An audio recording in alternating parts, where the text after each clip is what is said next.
Ronnie's been a loyal friend for many, many years. But the fucking guy is out of control. Why? What did I do now? You were such an asshole at the party. Oh, he was. His poem was so insulting to me that What? Like Beth and I, everyone at the party did a gasp. I mean, you know. So Why was it listen to insulting? We go to the party and we're having a good time. It was great. It was great a fun. wonderful party. I throw a Christmas It was a party. great party. Why was it insulting? That's what I want to know. First of all, I got to tell you something. You know, you're an older guy now. You drink and get drunk so fast. I wasn't even drunk. What are you talking about? You couldn't walk. You were wasted out of your fucking brain. You're out of your mind. I got there, dude. You were drunk within 20 minutes of the party, but You're out of your mind, dude. Sloppy drunk. No, I wasn't. No, I wasn't. I wasn't. Ronnie, you were a little lit, at least. Whenever I came in. And he falls in love with everybody. Yeah. He's hugging me, kissing me. What did you do? You're so full of shit, too. Ronnie. Yeah, you were. Yeah. Ronnie. Who came over to me and said goodbye? Ronnie, what do you smacked do? me right on my mouth. You did. You kept holding on to me. I was like, I'm going to have to kiss him on Ronnie. the lips. I kissed him Everything's on Ronnie. each Yeah, cheek, okay. and now he's still holding me. What do? Do you order a drink when you walk in and then you slug it down? No. What do you do? Do you know how to Do you do shots before? What I do you wasn't do? doing shots. Lieberman was trying to get me to do shots. Listen to me. I wasn't doing any shots. Your ego. I didn't do any shots. Your ego is out of control. You're out of your mind. You know, the guy, he's My ego's out of control. I'm happy for him. He's doing some appearances. He goes to these strip clubs and various clubs. And I'm happy for him. But And he's got his deals, whatever they are. But when you get drunk, you say dumb things. Okay. Like, I'll give you some dumb things you said. All right? All right. So we walk into the party, and a couple of people congratulated me on America's Got Talent. He gets loud, and he goes, "Hey! What? What about me?" You heard this? Okay. Yeah. What about me? Why is no one congratulating me on my TV deal? I can't talk about it, but why isn't anyone congratulating me? What are you talking about? So people start staring and looking because they get embarrassed. Yeah! Listen to me. You're drunk. You don't even know you're saying this shit. Okay. You sound like a retard. All right. That's the first thing you do. Okay. And it's a faux pas. You sound like a jealous asshole. Okay. If people are congratulating me, it has nothing to do with you. I didn't say anything. I don't even know what you're talking about, but okay. Listen to me, Ronnie. This is what you said. Right. What Okay, I about heard me? you. And you didn't stop. You keep going on in your drunken stupidity. Now you get carried away. Okay. Now, then you get up and you have JD read the poem, which everyone was excited for. This poem, I don't remember much about it. Right. Some people think my boss is an ass. Some people think my boss is crass. And I'm sitting there like I'm embarrassed by this guy. Some people, in front of my wife, some people think my boss is an ass.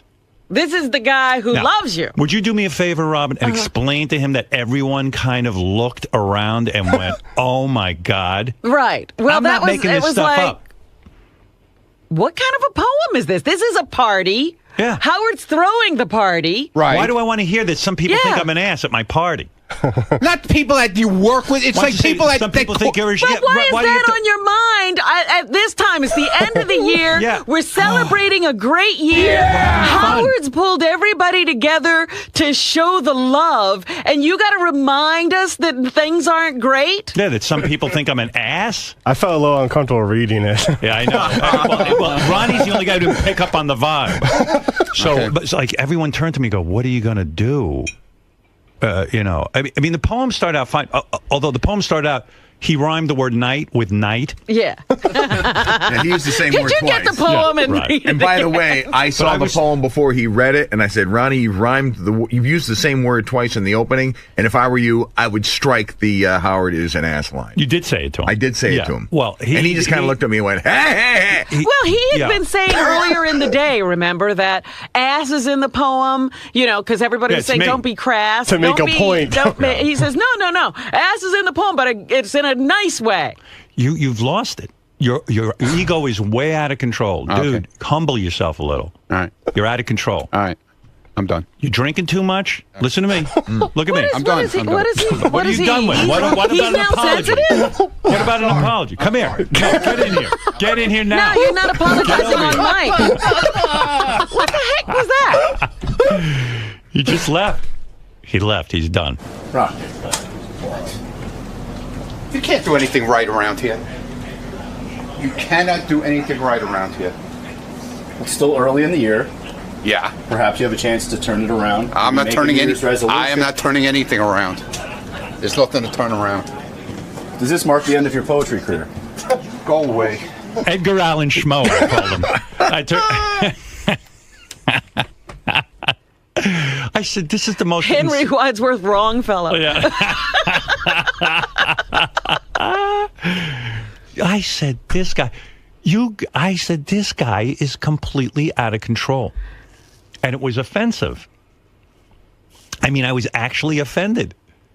I was like, okay, look, I know a lot of people think I'm an asshole. I'm a controversial guy, but this is my party. This is your group. This is your friends, your family, essentially. Like, my parents wouldn't say to me, here, some people think you're an ass. They wouldn't bum me out. Like, why would Ronnie do that to me? I'm so good to Ronnie. Some people think my boss is an ass. Some people think my boss is crass. I don't know what happened after that. I know night rhymed with night. I wish, we could that you knew it was off to a good start. JD read it again so everybody knows what we're talking about. JD, come in and read it again. You got to hear this. JD. I don't have it. Oh, fuck. Get it from Ronnie. Come on. There's got to be a copy somewhere. I'll go ask him. Hold on. Yeah. Wait, you'll hear night rhymes with night. Maybe we can get a transcription. And what's weird is I was in the car with Ronnie when he wrote the poem. Like, he talked about the time he found because he really needs quiet. Yeah, he needed quiet to figure out a way to insult me. So I'm standing there with all of my friends, my coworkers. And we're all feeling really, really good about being part of this organization. I'll have to go back and listen to it and type it out if you want me to. We do have it, right? We do have it, yes. Where is it? I mean, there's a bit of intro because I'm laughing and stuff. JD1. Well, we love that. Yeah. Well, who wouldn't be laughing? Like when you read it ahead of time, were you like, oh, man, this is like... you probably wanted to help him out, and then you said, no, I got to read it the way it is. Well, I admit, I was actually embarrassed. I had a couple drinks before I first read it, and not everything got to me. I just wanted to... He sat me down, and we rehearsed me reading it. And then Ronnie, of course, had to get up at the microphone and start rambling into it. And making some sort of... He made 2 speeches. Yeah, well, you had gotten up and made a beautiful, beautiful speech thanking everyone and talking about what a great organization it is and how much everyone supports you. Yeah. And then I just wanted to say thank you because it was like a fantastic party. Right. So I got up and said something to you and, beautiful, what you mean to all of us. Yeah. And then Ronnie grabbed the microphone. Right. Ronnie's a master of ceremonies. It was too much. And you just looked at me and said, he's undoing everything you just said. You mean Fred? You said to him ahead of time? Yes. You said, hey, Ron, take the line about Howard being... that out. Thank you.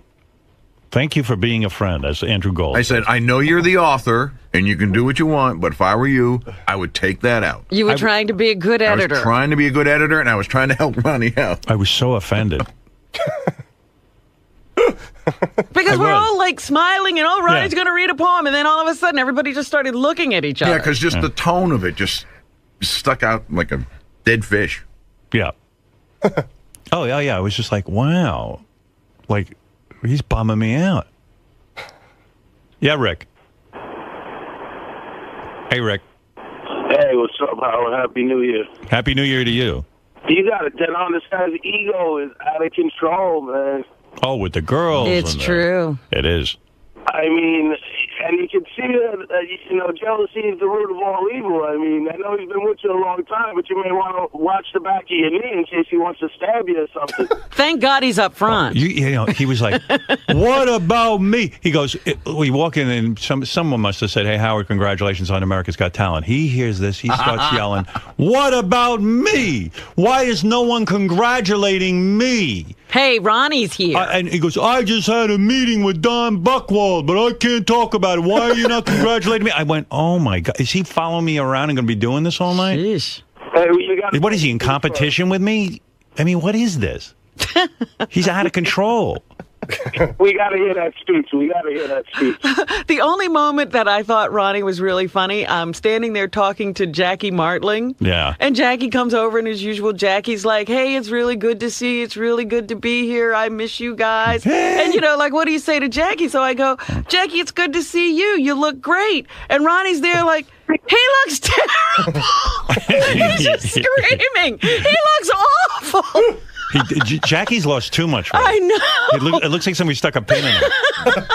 Yeah. But Ronnie's just, he's just screaming at the top of his lungs. Anything nice I say, he counters it. It's like a parrot on your shoulder. He's an asshole. You're trying to get through the evening. Right. Yeah. Well, I mean, yeah. You know who was there? Red Peters, Yes. And he just seemed so sad sitting in the corner by himself. No one was talking to him. I tried to talk to him, but what do you say to Red? I don't know. He's got that filthy, dirty mind. I go, Red, how's it going? Hey, great to be here, Howard. He's got that Boston accent. Yeah, so happy to be here. Yeah, so happy to be here. And I go, yeah. And then I realize I have nothing to say to Red. I go, how's everybody? How's the family? How's the whole family?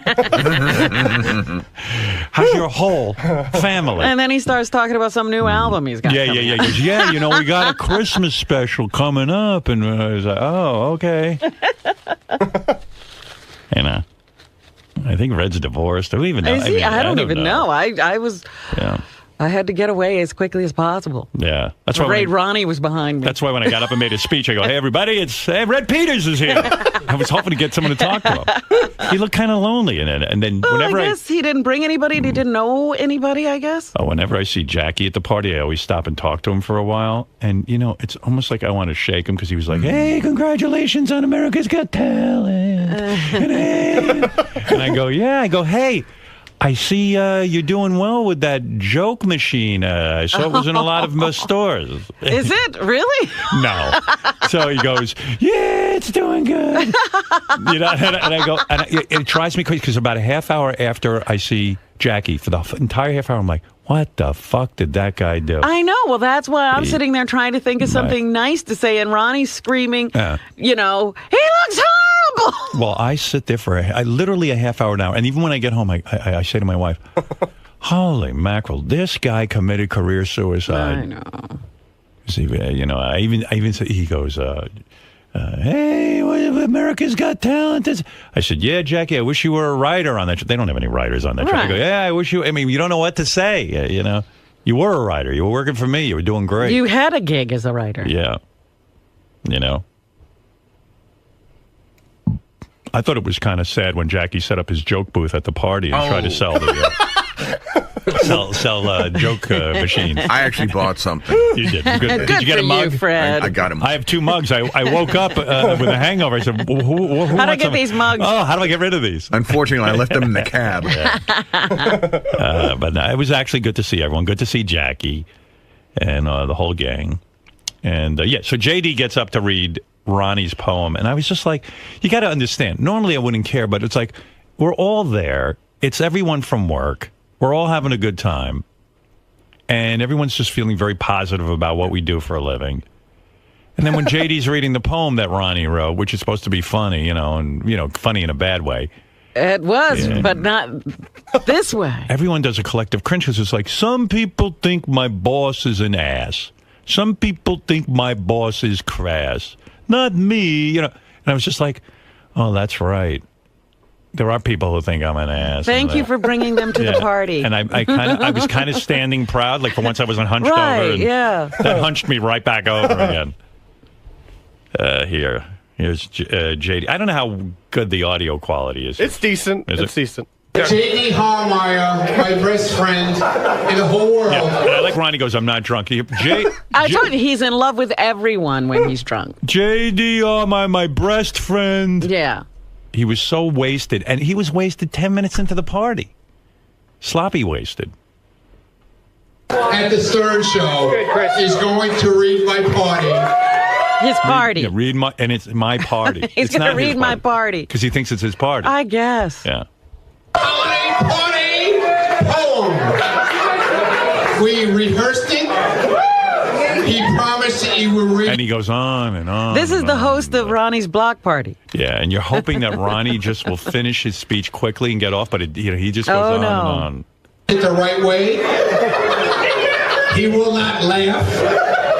He will read it. Like Beth doesn't listen to the show that much, so she was kind of like, what is this? They're going to read a poem now? I go, yeah, it's a thing from the show. It's funny. And then he read it, and I was like, people think my boss is an ass. And I was like, what's funny about this?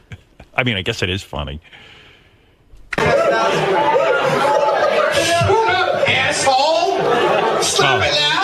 And that's when Ronnie starts cursing into the mic. That's Ronnie's block party. That's what he does. One person says something, and he forgets the whole audience and starts talking to one person. And he starts cursing into the microphone, and I'm like, oh, man. You know, they say public speaking is one of those things that most people are not good have such a great fear of that they won't do it. Not him. Ronnie is the opposite. Yeah. And then all of a sudden, like if you're at the party, all of a sudden you just hear asshole, shithead, shit, fuck.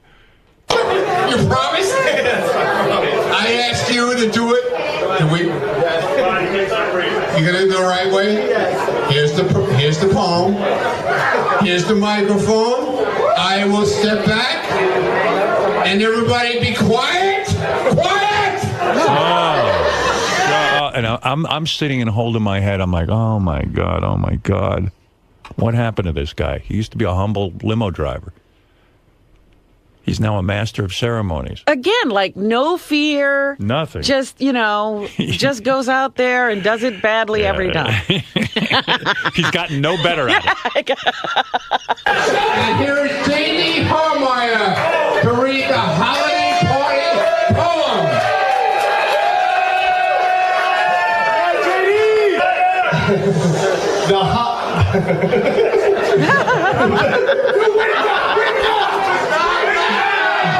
The holiday party. I don't know why we can't mic this properly.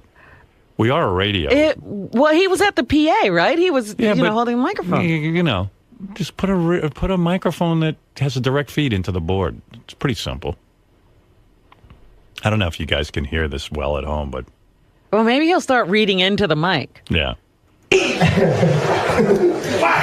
Now JD's giggling. It looks like Ronnie's going to smack him in the head. All I can think of, they're making a Napoleon Dynamite cartoon. Yeah, come on. JD's a perfect choice.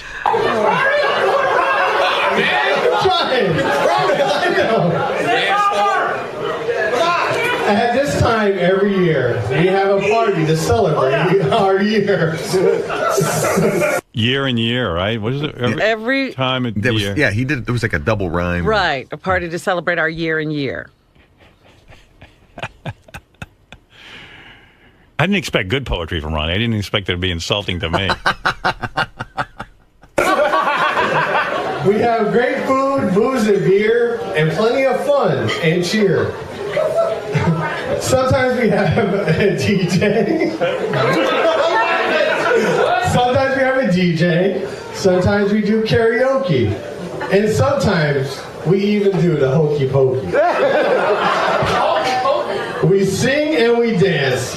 And once in a while, a jerk will pull down his pants. We look forward to this event where we can let loose and get bent. Some say the host of this party is an ass. Some people say he is crass. Oh my God. Yeah, you see how the audience even started to get quiet? And I went, I think I'm the host of the party. I think he's saying that a lot of people think I'm an ass. Yeah. Anyway, it goes on and on. So that was it. Yeah. JD, you can, if you can, have somebody write down the poem for you so you can do a reading here on the air. Because it's kind of hard to understand off the tape. And then that second speech of Ronnie's wasn't any better. Oh, you mean this? Thank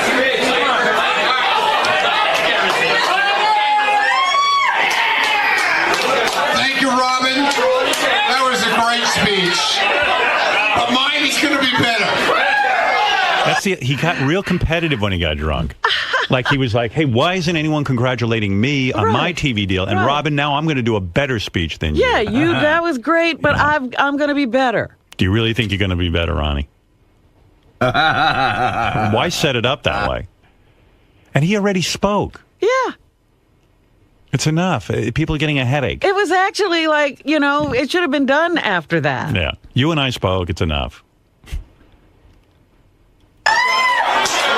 This is a man. It was like Ronnie's block party. Yeah. Yeah. We got a treat. Ronnie was the host. Most people pay for that. Yeah. We got it for free.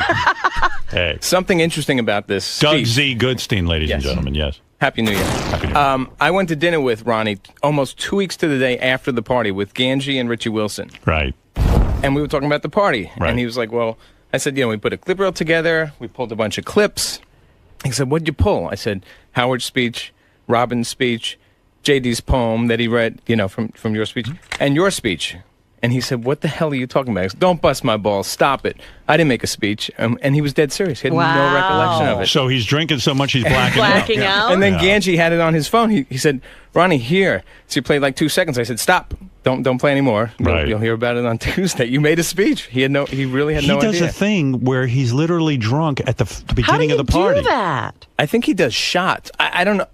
I don't know. But he's I can't to speak to what happens, but it's nuts. All I know is he was wasted. I mean, because it wasn't that late. But he functions very well. Like, he doesn't fall. He's amazing. But I saw him like kind of stumbling around. Well, Stephanie's holding him. Well, he up doesn't really fall. He doesn't black out. He's a party animal. Yeah, he is. He really is. Dancing. Yeah. He doesn't know he made a speech? He wasn't goofing on us, and he thought we were goofing on him.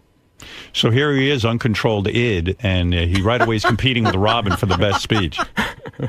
Robin, your speech was pretty good, but now let me show you how. Let me show you how master at work. Let me show you how the host of Ronnie's Block Party handles it.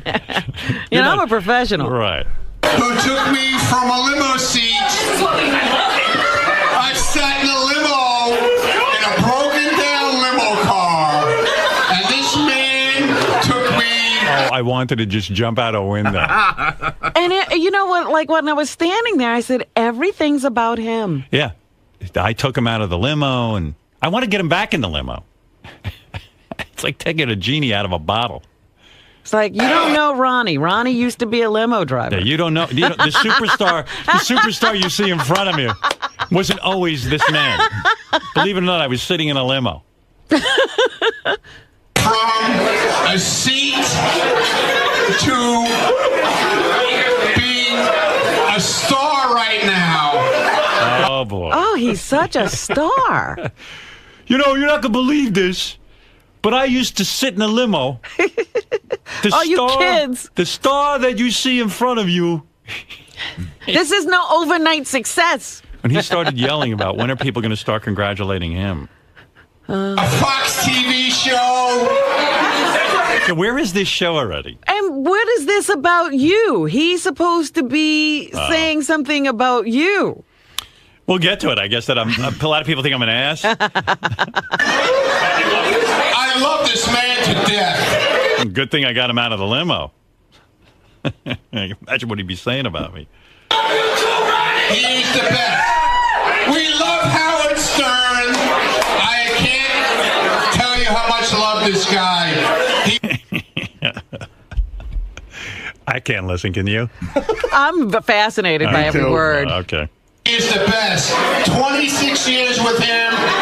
You can't be with him long enough to know how great he is. And his new wife, Stern. I've been with Beth 12 years. My new wife. Beth goes, I'm your new wife? I go, he's wasted. And I said, he's going to keep talking unless someone... I had someone go over and grab the mic from him. We love her to death, too. It's the best thing that has ever happened to me. To him. What happened to him? Nothing. Best thing that ever happened to him. I just want you to know, brother, you are the best, man. I love you, man. All right. And I'm like, okay, sit down. You are the best. Everybody, drink to Howard Stern!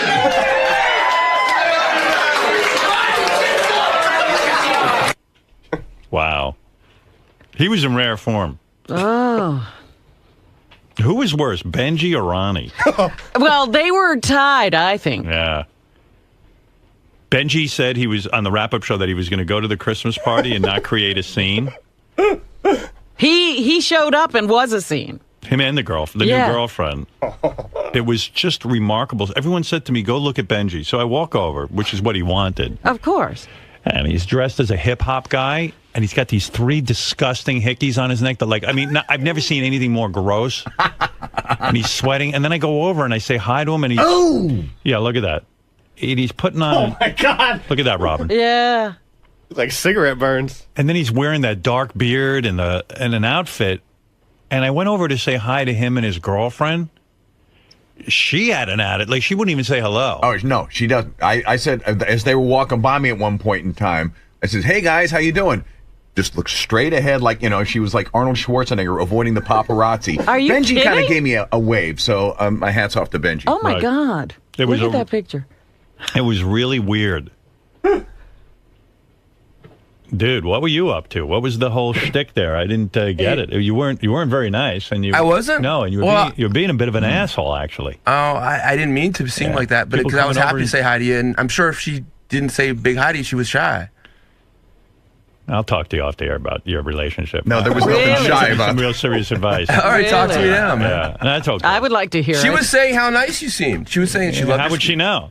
I mean, I walked because you over spoke to her, even though she didn't speak to you. You guys like sat down. It was a weird vibe there. What was the whole outfit and the get up? I thought you didn't want to attract attention, like with the rapper. I mean, you don't dress like that, do you? Normally, I mean, what was that? I mean, there was something. You were going for something. That's me. Yeah, right. That is you. It looks like somebody pasted his face on a picture.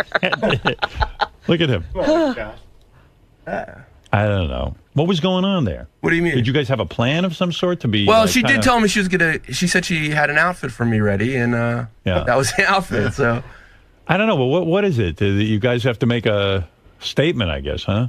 I thought, listen. I know for you guys, I probably would have dressed more mellow if I had picked the outfit ahead of time. Right. But I know your plan was not to create a scene. No, I like dressing up though. Right. Okay. So you were happy. Yeah. All right. Except for you guys, like, I know you guys don't like things out of the ordinary. No. It was fine. Listen, I didn't care one way or the other. I know I went over to you guys, and you seemed to be like putting on like a hip hop, when sometimes hip hop people don't like to talk to white people. I was probably. It was like you guys were, the outcast, the black people, and you were angry with the white man or something. I thought there was a thing. No, I was like Puff Daddy. There was an attitude. Yes. They rehearsed. No, there's no doubt that you guys must have had a discussion before. They came in late and they sat down like at one of those tables and the they sat banquette, alone, and it was definitely a vibe. It was almost like like he was a VIP. It's like Jay-Z and Beyonce, and they were going to talk to people. Right. It was like a funny vibe, Benji. Everybody said that. Like you guys didn't. You stood out by just acting odd, and you did look weird. I was all the way at the back of the restaurant at that time, and just floods of people running. Benji's here. You gotta go see Benji. Yeah, he was putting on a whole show. So, but you were putting like most people walk around the party and kind of go, "Hey, man, what's happening? Great year." Yeah. And you kind of pal around and you talk to everybody. It's kind of nice to be socializing instead of working. You seemed to like put up a wall, and you sat down with the girlfriend, and you had your arms folded, and you were kind of like in your own world, and like it seemed like a show to me. Am I off base? Well, I did. Maybe John Hines suggested on the wrap-up show. He goes, because everyone says acting. I thought they were acting like I've been obnoxious at parties, and like he said, why don't you just go sit at a table, and whoever wants to come up to you will come up to you. I thought that was a good idea. Oh, so that's what you did. And that's how I treated it. I felt like Benji was one of those performers who gets dressed so you can take pictures of them with them at the party. Yeah. And so I said, I'm going to go over and have my picture taken with Benji. I think it's so funny that Benji doesn't know how to, like, somebody gives him a suggestion and he just takes it all the way. Yeah. He doesn't know how to just go to a party and act like a human. I mean, John Hine made that casual comment. And he goes and does it. No, it's John's fault. No, but it was kind of like, too, like... I thought it was a good idea. Like Beth who wants to talk to you will talk to you then. I would think your girlfriend... Like, look, I'm your boss. You think your girlfriend would come over and, like, say something, or you would say to me, hey, Howard... I thought I did say, it's a great party, thanks, Happy New Year. Did he? I mean, he was gracious. He sent a beautiful orchids to the house and everything. Benji was a class guy, but... At the party, he was putting on some sort of weird act. If anything, I'm a little shy around you in that kind of situation. probably also. No, but you were doing it with everyone, right? JD, am I off base? Well, I'm also because I'm probably. What was going on with him and that girlfriend? I don't know. I walked up to him and I saw the outfit. I was like, I'm not even gonna deal with this. I was like, I said hello. I was laughing like right in front of his face. Right. I had to get out of there. Right. And the girlfriend seems unfriendly too, right? I didn't really talk to her. I just said hello to Benji and Well, she sort of has an attitude that she's not liked, I think. Because I don't know the why. one thing she said to me, I told you, I sat down next to her and I said, I want a picture with you guys. And, she was like, yes, and she was posing for the picture and everything. There it is. And then she said, thank you so much for coming and take a picture with you. I said, oh, I'm happy to. Yeah. And she goes, oh, yeah, right. Like that's the truth or something. Like she couldn't believe that I would do that. She said to me right after, she said, oh, that was so nice. Like I got to talk to Robin. She was really nice. You got to tell your girlfriend, nobody's really sitting and thinking about her all that much. I think maybe she thinks she's like Mariah Carey or something, I think I think you're thinking about it and getting all these thoughts in your head. No, I mean, we're not. You gave that vibe to everybody that was at the party, Benj. Everybody got it. Oddly, again, consensus. We all got one vibe, and you got a different one. We're not the nutty ones. All right. But I just came over to say hi and see what was happening, talk to your girlfriend, say hello, and ask her how her career was going. But you guys were definitely sending out a vibe like, hey, like a P. Diddy thing. Yeah. It's a shame that Ronnie won't come back in. Right. Because I understand that there was some friction with Ronnie. I guess. Oh, really? I guess Benji's girlfriend was dismissive of Ronnie's girlfriend, and Ronnie got very upset. Dismissive? Yes. Yeah. Well, I don't know. When we walked in, Ronnie started cursing at us. You're kidding. Yeah, and then. But see, so Doug Goodstein told me his wife, Will, told me his wife went over to say hello to them. And Benji's girlfriend put out her hand like for her to kiss. Oh, my God, come on. Yes, she did. Holy shit. You think Will made that up? She definitely is a superstar, I mean, she is in my eyes. Yeah, well, not in ours. Well, she should be. But everybody else missed that part. Yeah. I mean, we're just regular folks saying, "Hey, happy Christmas, Merry." I'll tell the bodyguard. Yeah, there's no velvet rope at the party. Yeah. There is for me. Ooh, what's going on in the hall? Probably fire alarm. Yeah, that's weird. You want to read the poem? I have. If you want me to, I have it. Yeah. Wait. Hey, John. Hey, you're on the air. What's happening? Yeah, John from Valdosta. Yeah. Hey. Hey now. Happy New Year. Hey now. Listen, thanks for what you did to all the fans. Just wanted to point out that you did a mini intervention with Ronnie. Thanks. He's either got amnesia or serious denial. I mean, I love him. He's like an uncle. But he is like an uncle. The crazy uncle. The crazy uncle drinks too much. Yeah, but stay with that because, I had a councilman down here who's 18. After one drink, he would become the Rat Pack. He didn't even know who they were. But he would just completely forget what he had done all night long. Yeah, Ronnie's claiming he doesn't remember making a speech. That's odd. That is odd. Thank you. Thank you for the call. Yes, Dan, you're on the air. Dan Kishmer, Texas Ran from Philly. Yes, Dan. No, Dan. Okay. I'm wondering if you should read the poem before the break or after the break. Read it. Go ahead. Here's Ronnie's poem. It's read by JD. Once again. The holiday party. At this time every year, we have a party to celebrate our year. So far, so good. Every time this year. I know what rhymes with year. Yeah. Year, beer, gear, I don't know, fear. That's the next paragraph. Right.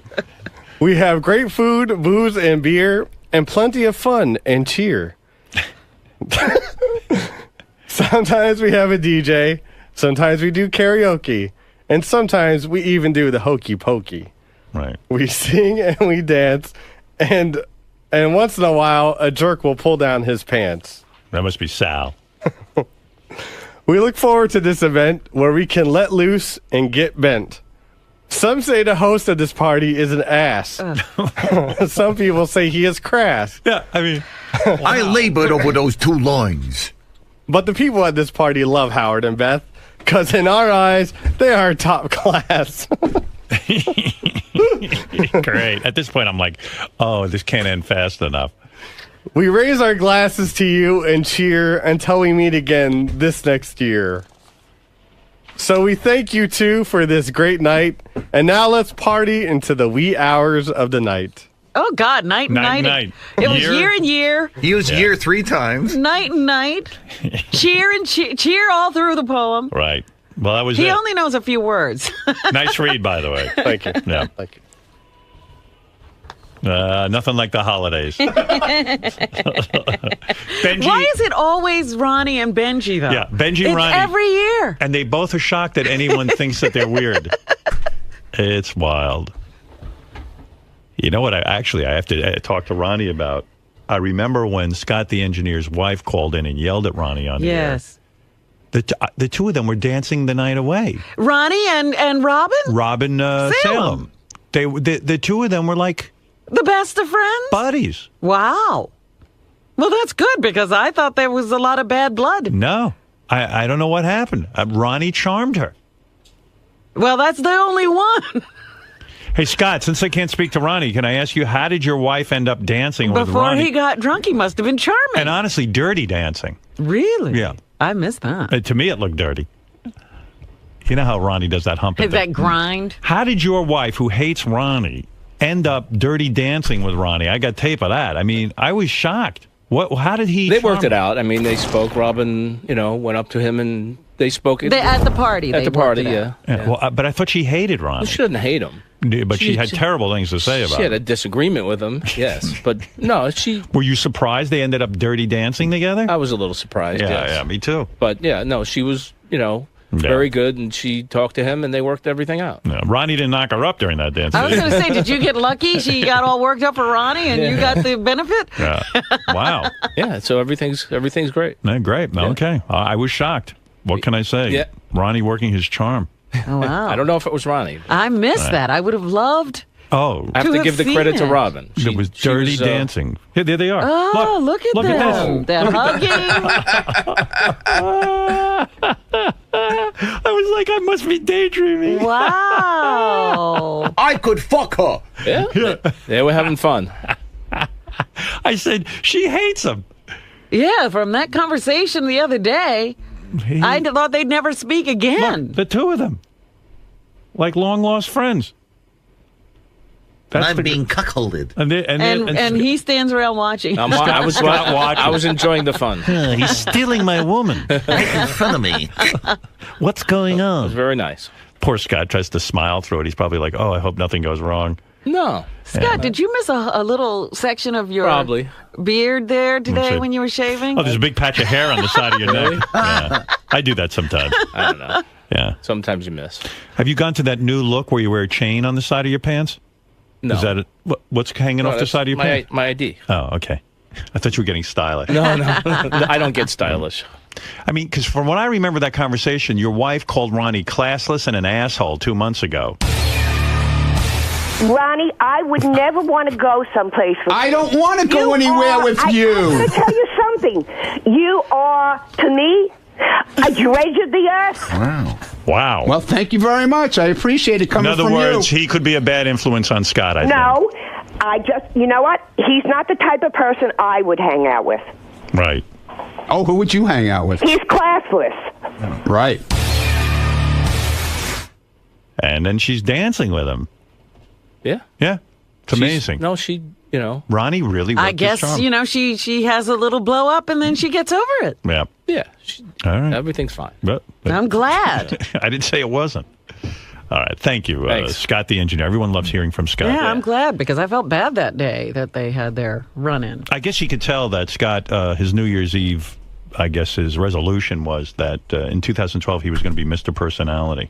Yeah, I think you heard a little bit of it coming I just through. came alive. Everything is all right. I'm electric. Everything's fine. No. Everything's fine. No problems. No problems. I don't think it was Ronnie. He's fascinating. JD. Yes. Do you feel the same as Howard? I mean, it wasn't about me, so I can't, I don't know. Does Ronnie take it too far? I mean, everyone knows the way Ronnie typically acts, but... I think Ronnie meant it. Listen, Ronnie wasn't trying to call Howard an ass, but, he brought up that people think of him that way, and Howard has said he's very sensitive, so I don't know. You're around Ronnie a lot. Do you think he ever thinks before he speaks, or do you think he just blurts out whatever's going on in his head? It depends. It depends. If he's drunk and, there's not a whole lot going on up there. Depends on the vodka. It depends on the vodka. And vodka? Yes. So. While you're standing up there, you mentioned you felt extremely uneasy. I felt, excuse me, I felt uneasy about that line for sure. But listen, I was a little lit myself. I just got done drinking 2 Jack and Cokes like within an hour. So you had a little bit of liquid courage going. I had some liquid courage going, and I just wanted to power through the poem. Were you ever fearful that you're sort of going to be looked at as a moron by association because you're reading a published work by Ronnie Mund? Like they're gonna blame you, even though you're just the conduit that's getting. No, it wasn't. I wasn't really going through. I just wanted it to be funny, funny in a bad way or funny in a good way. I just wanted it to be funny. That's all I was worried about. Ronnie. Yeah. We kind of run out of time. I noticed that you're still very upset. You're still very upset with Howard right now. Your point? Well, a lot of time has passed. Usually you cool off, when people get their balls busted. I'm cool. But the anger's still there, the resentment for his comments. I'm cool. He's got his opinion. I got mine. And what's your opinion? My opinion was I didn't try. It was nothing to insult him. Believe me. If you listen to the whole fucking poem, it wasn't insulting. I think Howard comes down on it was just it was just pointing out that certain people say bad things about him, but the people who work here think he's a great guy. But he didn't see it that way. He's seen that I insulted him and his wife, so whatever. Do you think there are some things you could have done better in your public speaking at the party? No, absolutely not. I didn't do anything wrong. What will this ride home be like today between the two of you? I don't know. Ask him. Well, I noticed when you went to the studio before, you really gave him the cold shoulder. Are you going to continue this? I didn't give him the cold shoulder. I gave him his breakfast. He said, "How come I didn't come in? How come I was a baby?" I said, "I don't want to talk to you." That's all. It's kind of the cold shoulder. It's not the cold shoulder. It's a lukewarm shoulder. No, it's not a lukewarm shoulder. It's not a warm shoulder. It's a fine shoulder. And if you don't have talent, he's going to tell you, like Simon. It's fine. Speaking of the party, look who's here, Mr. Party. I'm the life of the party. Night rhymes with night. What time? Time rhymes with We're not doing time. I don't know. Does anybody know? Nobody said anything. No. No. That doesn't mean anything. I say no. 11:30. If you see anybody, tell them no. Just say no to everything. 11:30. Are we having a meeting today? I don't know. Say no. No, we're not having a meeting. 11:30. All right. Now I can go get hammered on Night the rhymes with what? Night. Night. My boss is an A. I guess so.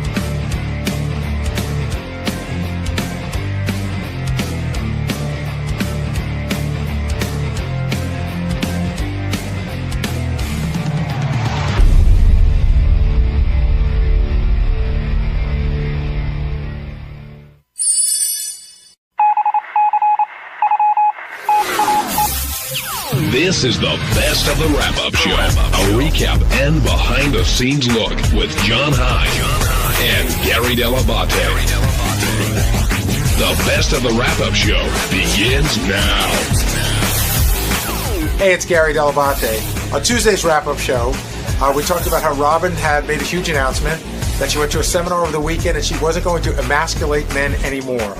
We talked about it for a while on the wrap-up show before Robin got there, and then Robin walked in and she joined us. Here's what happened.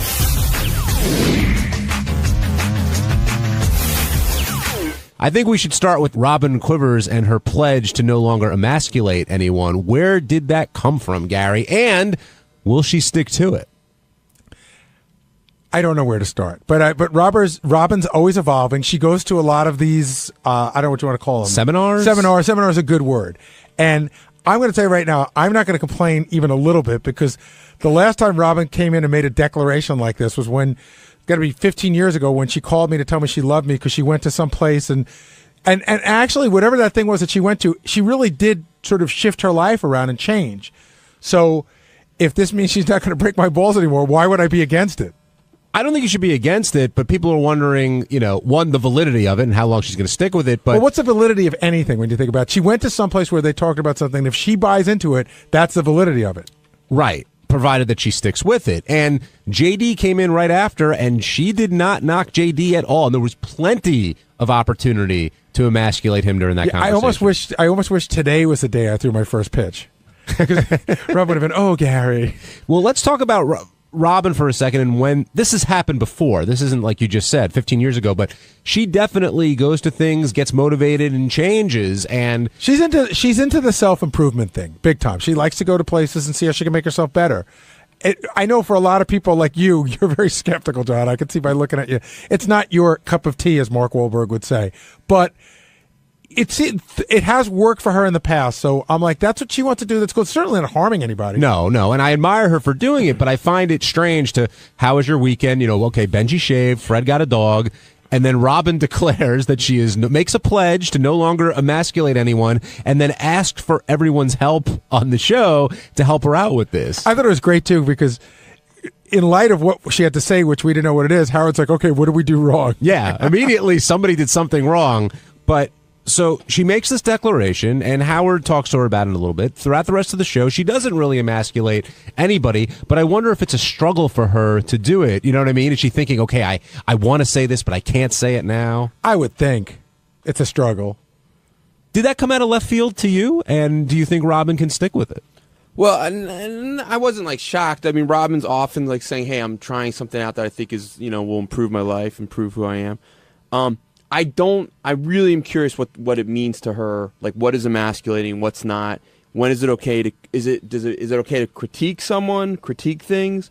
What is sort of her boundaries of emasculating? Yeah, if she's going to stop being negative, we're in trouble. Do you think that there was a need for an apology? Because she said she had to apologize. There was one thing in particular with Howard she wanted to apologize for, or is that sort of water under the bridge? That's the way the show goes, and no one takes it really to heart. No, again, when she called me to tell me she loved me 15 years ago, that was part of the process. You go to these things, you have some self-realization, and then you say, okay, I want to go back. I guess it's almost like the letter you write from AA, where you apologize to all the people you hurt. That's part of it, I guess. What to you, what is emasculating? What does she mean by that? Is it making someone seem like less of a man? I wasn't sure. That's the definition, is it not? I mean, taking away, sort of chipping away at your manhood. That's what I would think, but I wonder, in everyday, at one point, she goes, when she made it, I think she made a joke about Howard on the sinking ship, that he wouldn't try to save anybody, that's emasculating. I can't answer, I don't know what Robin's definition of the word. What do you think it is? I think she means taking away from their manhood, but I wonder if she's going to sort of enlarge it to any kind of critique. And also, does it go towards women too? Well, I don't think it does. No, she was apologizing to the men. Right. Would Chaz Bono qualify? That's a good question. But Benji brings up a point. Is there a difference between critiquing, busting balls, and emasculation? Robin's going to have to draw that line. If she doesn't critique anybody in anything, like you said, Gary, we've got a problem here. But I don't think that's going to happen. Dun, dun, dun. Breaking news from Jason. And shockingly, it's Jason reporting it. This is the coolest thing, because so few people say nice things about me around here. But Robin stopped me in the hall, no Howard TV cameras or anything, and said that she wanted to apologize for any past time she might have emasculated me, and that she wanted to tell me how much she appreciated me and my hard work when we did the charity together. And then Sal came over, and she started giving Sal the same rap and started apologizing to Sal, and she said, I'm sorry, Sal, you were right. I was wrong about everything. What? And that's both mine and Sal's head exploded. Even Sal was like, no, Robin, you were probably right. And she goes, no, I apologize. So she is on the apology tour. I got to say, and I like it. I've been here the longest, and I've taken the most shit. I expect a big apology. You're waiting for a closed door, 15 minutes. Yeah, something like that. Jace, do me a favor. Tears. After you or Steve, let's get Sal in here because I'm very curious to hear Sal's take on all this. Now, does it seem sincere to you, or she's just kind of checking it off the list? It seems sincere in the sense that this is something she wants to do. It's something that she obviously. I say obviously. She seems to feel bad about how she's treated people and is trying to make amends. I don't know about this whole emasculation thing or who Alison Armstrong is, but she seems to want to make good with people. I can tell you that when I got the I love you phone call from Robin and she said she was going to change her ways, I was happy. That? This is like 15 years ago. I was happy but skeptical. But that really was a turning point for her. She did start acting different, and she's been a lot. She was there was before that period of time when she went to see that group and after, and she's definitely been different and better after. Okay, look, it's one thing to apologize to Jason, what we're talking about, but to tell Sal that she was always wrong, I mean, by the way, all right, Robin sold the show. It's called Punk 2. Robin, and I told this, I'm like, Robin doesn't owe me an apology, or as far as I'm concerned, anybody, but since I could just speak for myself, like, she doesn't owe me an apology for anything as far as I'm concerned. Steve Brandano has an update. So I went back into the office. I turned the corner. They're both in the hallway right there, and all I hear is Sal going, I never felt emasculated by you. You can make fun of me, and they're still just in it. And I just turned around and came back. I'll go back there in a little bit, but Sal's definitely into the whole thing right now. Sal, by the way, Jason took it for what it was worth. Forget it was Sal. Sal's just sucking it up like a sponge. Yeah, and he's doing that voice that he does. You know, like his serious talk voice. The voice where he goes, "Oh, thank you, sweetie." Yeah. That's so nice, darling. Oh, aren't you sweet? No, he said, no, Robin, there's no need to apologize. I'm sure. No. Oh, we should get both of them down here, Steve, if we can. Sal just walked in, and I want to hear what. Hello, yoo-hoo. Did you stop Robin in the hallway? Were you stopped? What happened, and what did she say? Who was she speaking to? She was talking to me. She was speaking to Jason. I was walking down to the bathroom, and she goes, and you, I have to apologize to you profusely. I'm like, me? What do you have to apologize to me for? And she was just like, I'm just so sorry for emasculating you for so many. I go, please, if anybody should be apologizing, it's me to her. And I told her, she's not emasculating anybody. She's entertaining. She's great at it. And, you know, no matter how much icing you put on a piece of shit, it's still a piece of shit. Robin is just the opposite of the spectrum. She has a positive vibe about her. And at the end of the day, people know that she's a good person. How would you define emasculating? Like, what do you think she's... I'm making somebody feel inferior or weak or less effective. And has she made you feel that way? No, Howard has, but she hasn't. You know, I don't understand that. How can Howard have done that, but she didn't? Well, because I respect Howard so much, and when he says something, it hurts. Like today, he goes, Robin, when he was talking about kidneys, he goes, how many dopes we have working here with low IQs? They don't deserve a kidney. And I'm like, I'm the one with the lowest IQ here. So that I take it as a personal jab. Are you the one with the lowest IQ in the office? I think I was the one. Yeah, it was me, then JD, then Ralph, then Richard. Yes. So I was at a normal IQ, but I was the lowest in the office. So Sal led by a mile. King of the dipshits. Again, even Howard doing that, you know, it's always entertaining. I remember when I first started working here, a lot of bad email came in. I go, Gary, I can't deal with this email. And Gary pulled me aside and goes, hey, did you like it when you read bad email about me when you were a listener? I go, I loved it. He goes, case closed, get out of my office. And it's the truth. I'll never forget that conversation. And every time I feel bad about Howard ribbing me or emasculating me, I realize that it's extremely entertaining and it's honest. So be it. We all do it. But Robin is not an emasculator. She's an entertainer. Well, what do you think about Howard and Fred and Gary accepting her apology? Did you think that was all sincere? I think they're really getting a kick out of all this, especially Gary. I mean, Gary is just on cloud nine with this one. You know, it's just. I'm really not. I thought you were. I thought you find it's really it's funny in a way from the outside. Actually, I got to tell you, I was trying to goof on it a little bit during the break, and Gary's like, I don't see what angle you're going for here. Like, it wasn't like he was running around defending Robin, but he certainly wasn't going around saying this is stupid and this is idiotic. It certainly isn't. It's not. It's really a sincere, nice gesture. For me, like I look at this, Robin's always trying stuff, right? Right. This, whether you agree with it or not, has a point. It's a positive thing that she's trying to do. Like I have much more of an issue with ayahuasca. I don't know what the fuck that does for you. Oh. Yeah, I don't know what that does for you. I don't think shitting and vomiting is going to make you see God. Like this, she went to a place, they discussed a particular topic, and she's now going to try not to do things. Sal, did you think her apology to you was sincere, or do you think she's just kind of like checking it off her list and she went to the seminar and this is kind of what you have to do? I think she's just trying to better herself. You know, and that's a step in the right direction. I think we all try to better ourselves in some capacity. And I think she was sincere, but the problem, what scares me is that she doesn't need to apologize to anybody. We know that she's a really good person. Well, wait a second. Just because she doesn't need to apologize to you, how do you know she doesn't need to apologize to anyone else? Well, perhaps she does if there's something personal, but she certainly should not apologize for what, in my opinion, for what she said on the air about everybody. Look at the roast. Look how horrible they were. I've said some terrible things about her in those roasts. And you know what? She took it in stride because she understands how the show works. So my last question is, how come when Howard does it, it is emasculating, and when Robin does it, she's doing comedy? No, it is emasculating. Robin does emasculate and Howard emasculates, but they're both entertainers. I find what Robin does is entertaining the same way when Howard emasculates, it's entertaining as well. So that's how I look at it. Robin, I think at the end of the day, it's just entertaining. Robin, I'm glad you're here because we're getting different reaction to your apologizing for emasculating. But the question is, like, what do you define as emasculating? Because on this show, it happens all the time.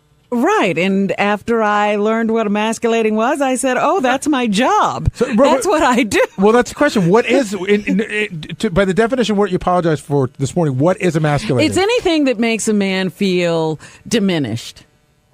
You got a lot of shit there. You got a lot of shit you can't talk about. So at what point did you have this realization that, oh my God, this is what I've done for a living for God knows how many years, and how am I going to make up for it? When people were describing what emasculation was, you know, what it looks like, and I thought about what you guys say to me constantly, I realized that that's what I do. Is it especially go towards men, or is it in general to anyone, a woman or a man?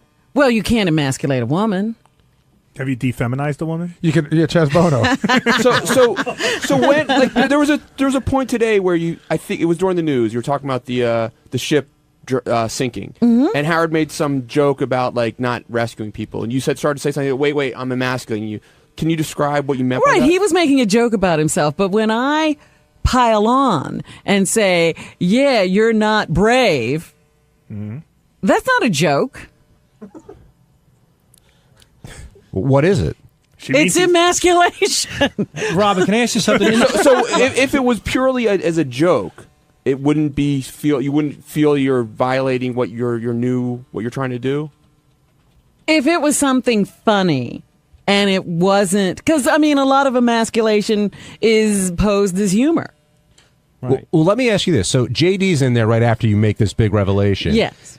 There was plenty of opportunity for you, and you have in the past commented on JD's situation. Were you telling yourself, okay, I got to hold back here and not comment on this, or comment in a were you sort of... I was looking for different ways to comment. Yeah. And I didn't want to do anything. He was already uncomfortable. He was already feeling embarrassed. There were a number of things going on for JD that I didn't have to make worse. Oh, what's the fun in that? Well, you joke at that, Jason, but isn't a lot of the core of this show doing just that? And it was being done. So you felt you didn't need to jump on. Right. Okay. If I don't have anything really revelatory to say or to enhance that, why do I need to continue, just be more of a piler honor? And Gary, will this make things awkward now in the studio and change the dynamic, or is it just, smooth sailing ahead? Luckily for Robin, there's 17 people who can pick up where she left off. I can come in, Will can come in, Jason can come in, Fred's still around, Benji can do his thing. Do you still feel you can critique somebody and not diminish their manhood? Well, Dave Navarro felt critiqued. He felt critiqued before he said anything. Apparently in the past you've critiqued him. Past Robin was on his mind. But if somebody pisses you off and you go, you know what, man, you fucking pissed me off. You're an asshole. Is that emasculating, or is that just you being mad? I'm questioning myself about all of these things at this point. And one of the things I know is that if I have something to say to you, to contribute to you, I could do that off the air much more effectively than on the air. Robin, in the past you've said that, on the show as a matter of fact, you said that you're a character. There's the character Robin. Mhm. Now, is the emasculating Robin a character, or are you coming to the conclusion that it's just really you and there is no character? Well, there's certainly a character that I mean, I don't feel the way I act every day. You know, I may come in here some days and not feel like, I might feel like crap, but I still become Robin and do the show. Well, can you continue to be the emasculating character? That is not what I want to be. And why don't you want? Why is it bad to emasculate someone? Because it diminishes their capacity to perform and produce. What if you have no dignity left anyway? Well, Like me. see, that's exactly what I'm talking about. Men do it to themselves all the time. I don't have to be a part of Men that. do it to other men all the time. Yeah. That's called breaking balls. Right, but it is breaking balls. But when your wife does it, Oh, yeah. it makes a whole difference, doesn't it? Well, we've got the king of emasculation over here, Sal. I mean, you've had to deal with it at home. You've talked about that, how Sure. you felt it. But when Robin came to apologize to you, he just said, like, why is she? He doesn't feel there's a need for an apology. Absolutely not. No. Now, is it? Are you making yourself feel better by I apologizing? know that, you know, right now we're all calm and nothing's going on.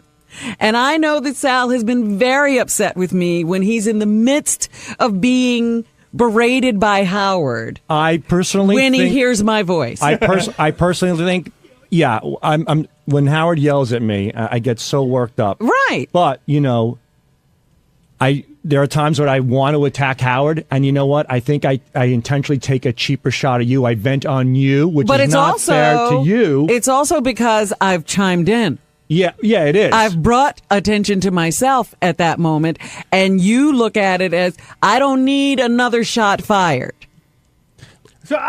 Gary, you've commented. Bring in this all the Armstrong time. lady. I got to talk to her. You've commented all the time how Howard's sticking it to you, but then what really gets you is when Robin. The shiv, as Ronnie says all the time, I get the shiv in the back. And maybe it is the woman thing. Maybe that's why it feels different. I don't know. It is. That's what I'm just saying to Sal. Like, I know this is going to sound insanely sexist, so whatever. But, you know, when you're on the air or anywhere arguing, you just don't want to hear from a chick. Like, it really is just like a chick thing. It's like, yo, shut up. You're not in this. Like, get the like. I don't know. But it's not it a hurts sexist more. thing. There's different way men argue with men. You don't Right. want to lose face or lose respect in the eyes of a woman.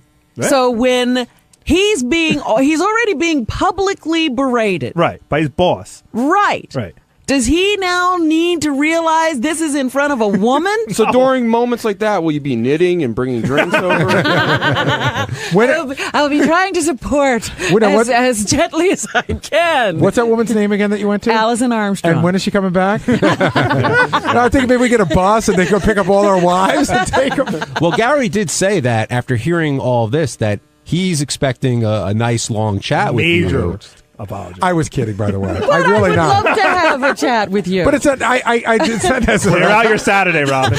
You know, in the we had our chat and it worked. That's what I was telling all the guys that when we had that thing that and happened, that was one of those times, yeah. and everybody was sort of like, oh, Robert's trying something new, and I'm like, listen, I can tell you from experience, when you went through that, that is a very definitive line for me. You did change. You changed your life after that. So if you're going to try something, what's the big deal? Try something.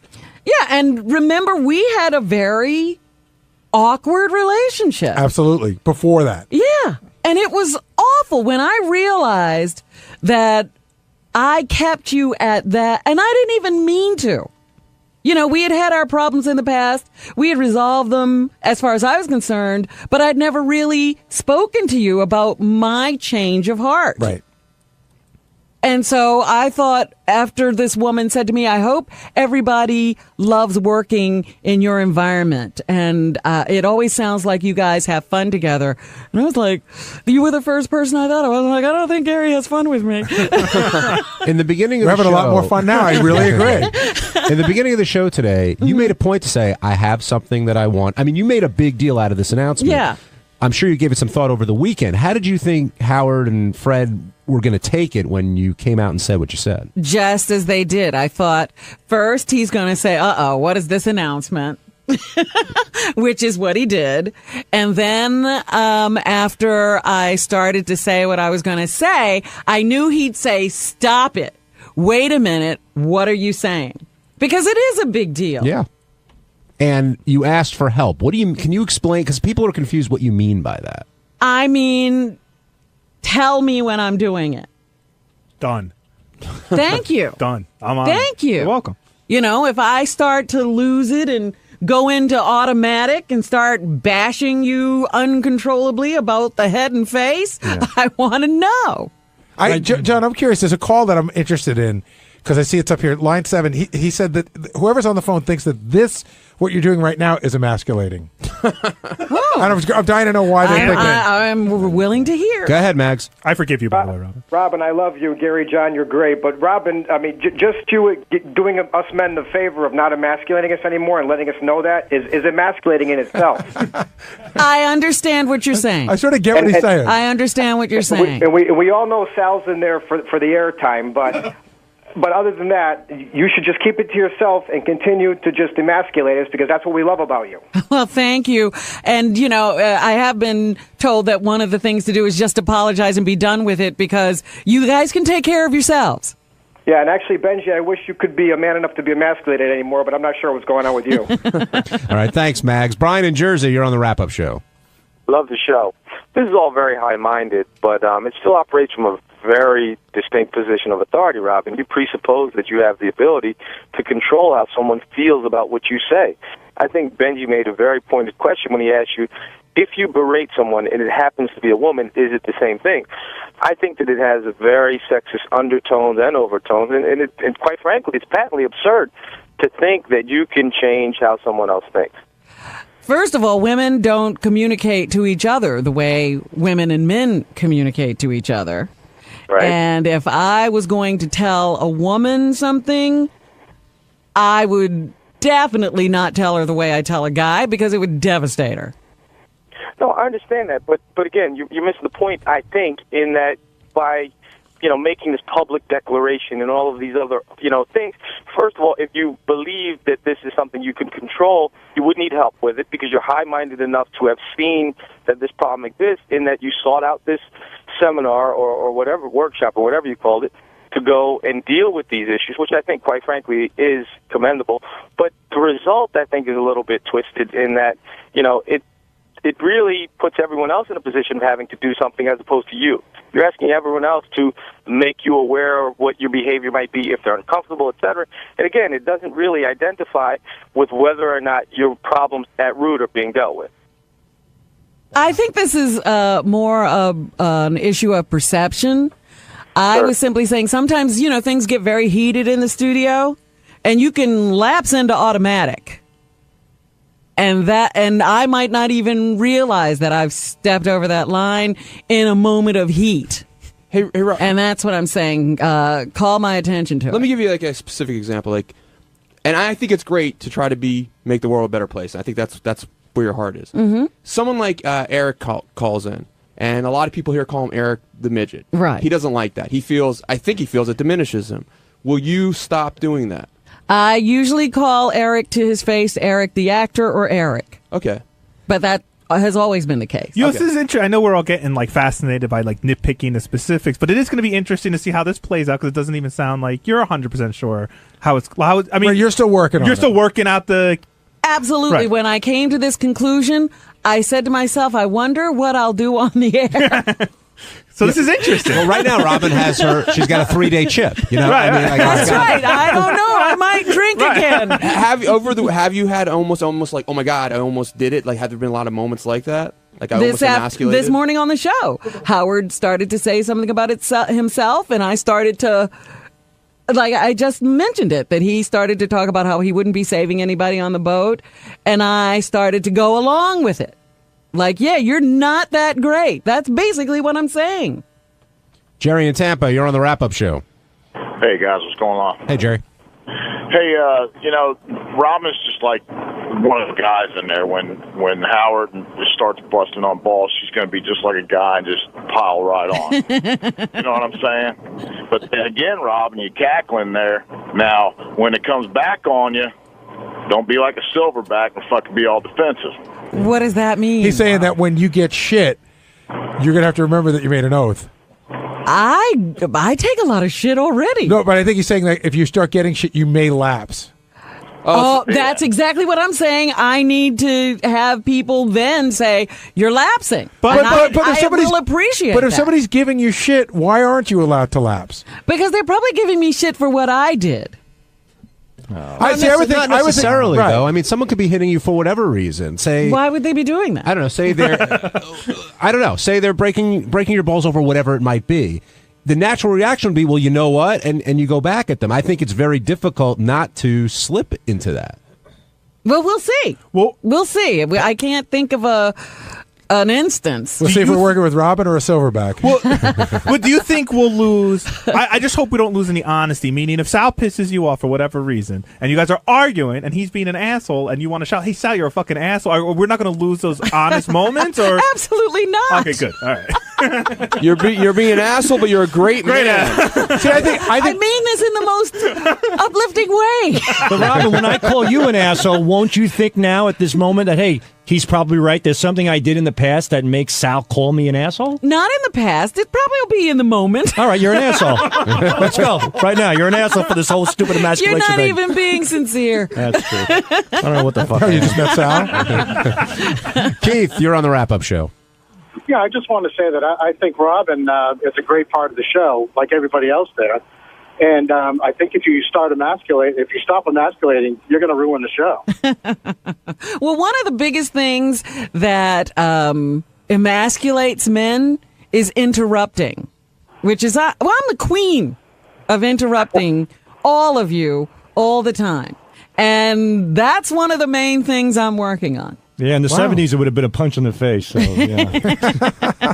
Ask my mom. Or Johnny Carson's second wife. Yeah, exactly.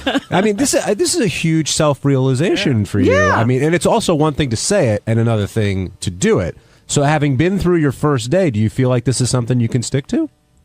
It's been a very interesting first day. Well, it's our third day. It's just our first day with us. I meant the first day back at the show. But this is really the test. Right. I mean, when you're in rehab, it's easy not to drink. She could emasculate the doorman. I was going to say she could have surrounded herself by more feminine men. Feminine men. Was it like AA at all? Did you have to stand up and say, "I am an emasculator"? No. Was there any gazing involved?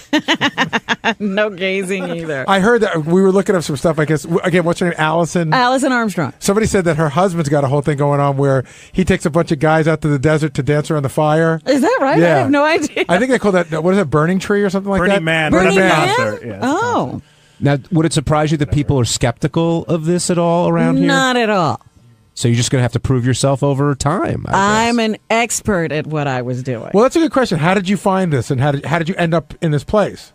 I have friends who've done seminars with her. And they came back with a really positive outlook about it? Well, they came back with, wow, I never understood what my view or my point of view about men was. And I've been looking at them in the wrong way. Will you do any kind of like a public service announcement about it? Like, oh, I love that. Oh, that's so great. JD sitting on your lap, looking sad. JD, how do you feel about all this? I mean, Robin did hold back when you were in there for a long time today. It's fine. She do whatever she wants. She's trying to be better or whatever. I don't know.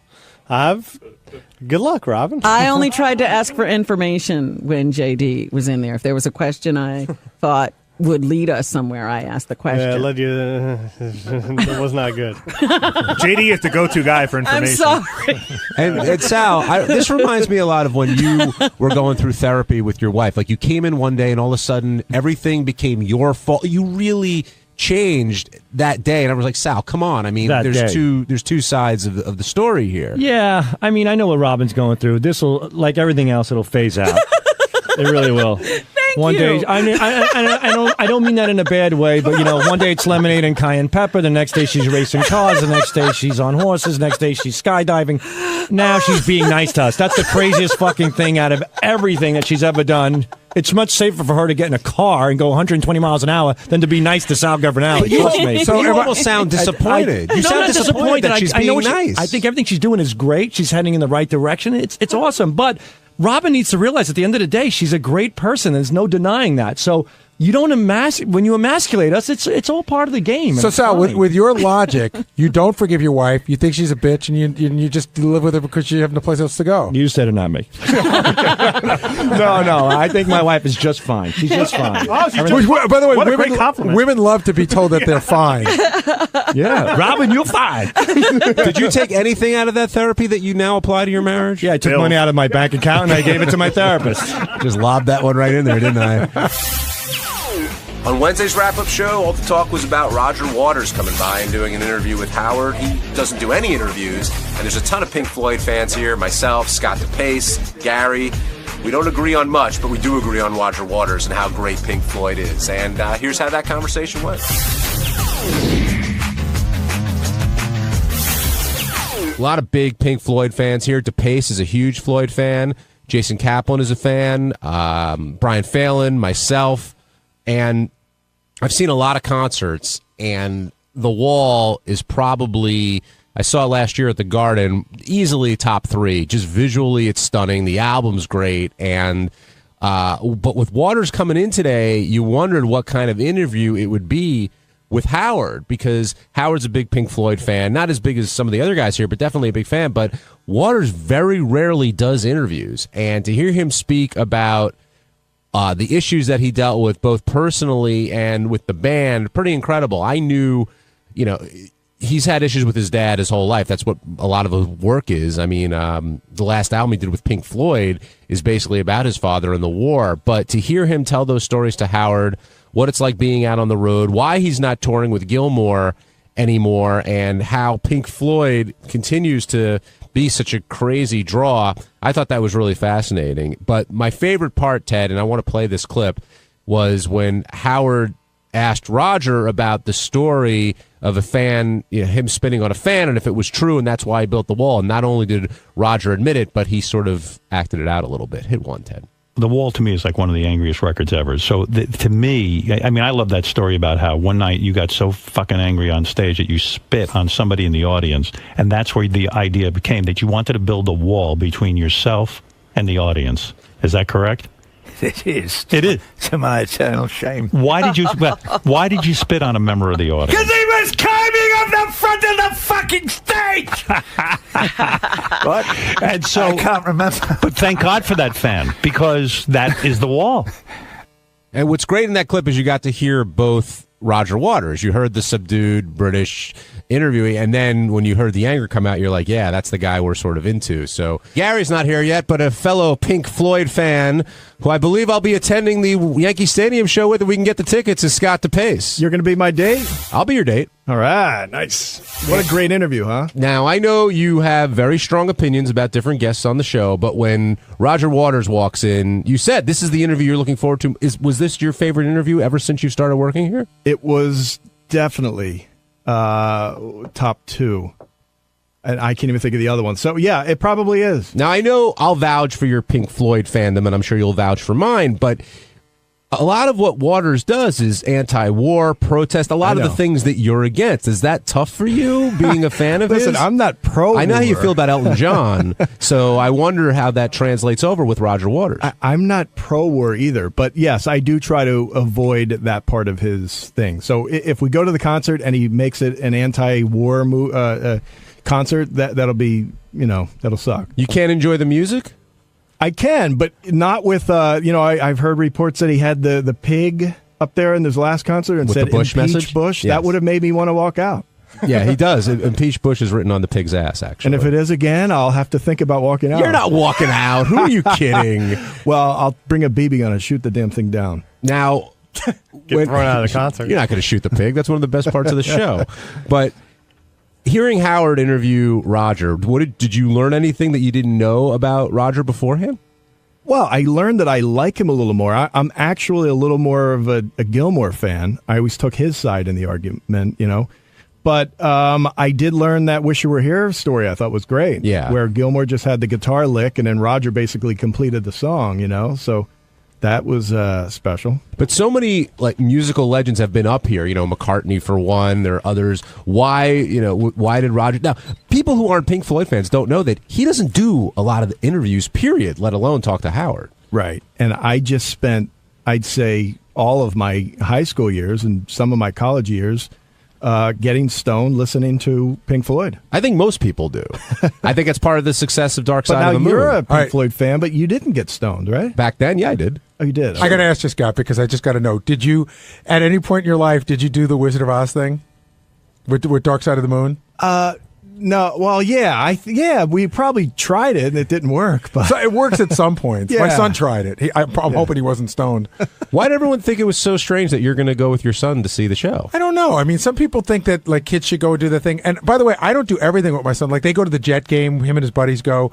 It just seemed like, he said, "Hey, Dad, if he ever comes, I want to go." And I'm not even positive that he could round up friends to go. I don't know how many of his friends are into Pink Floyd.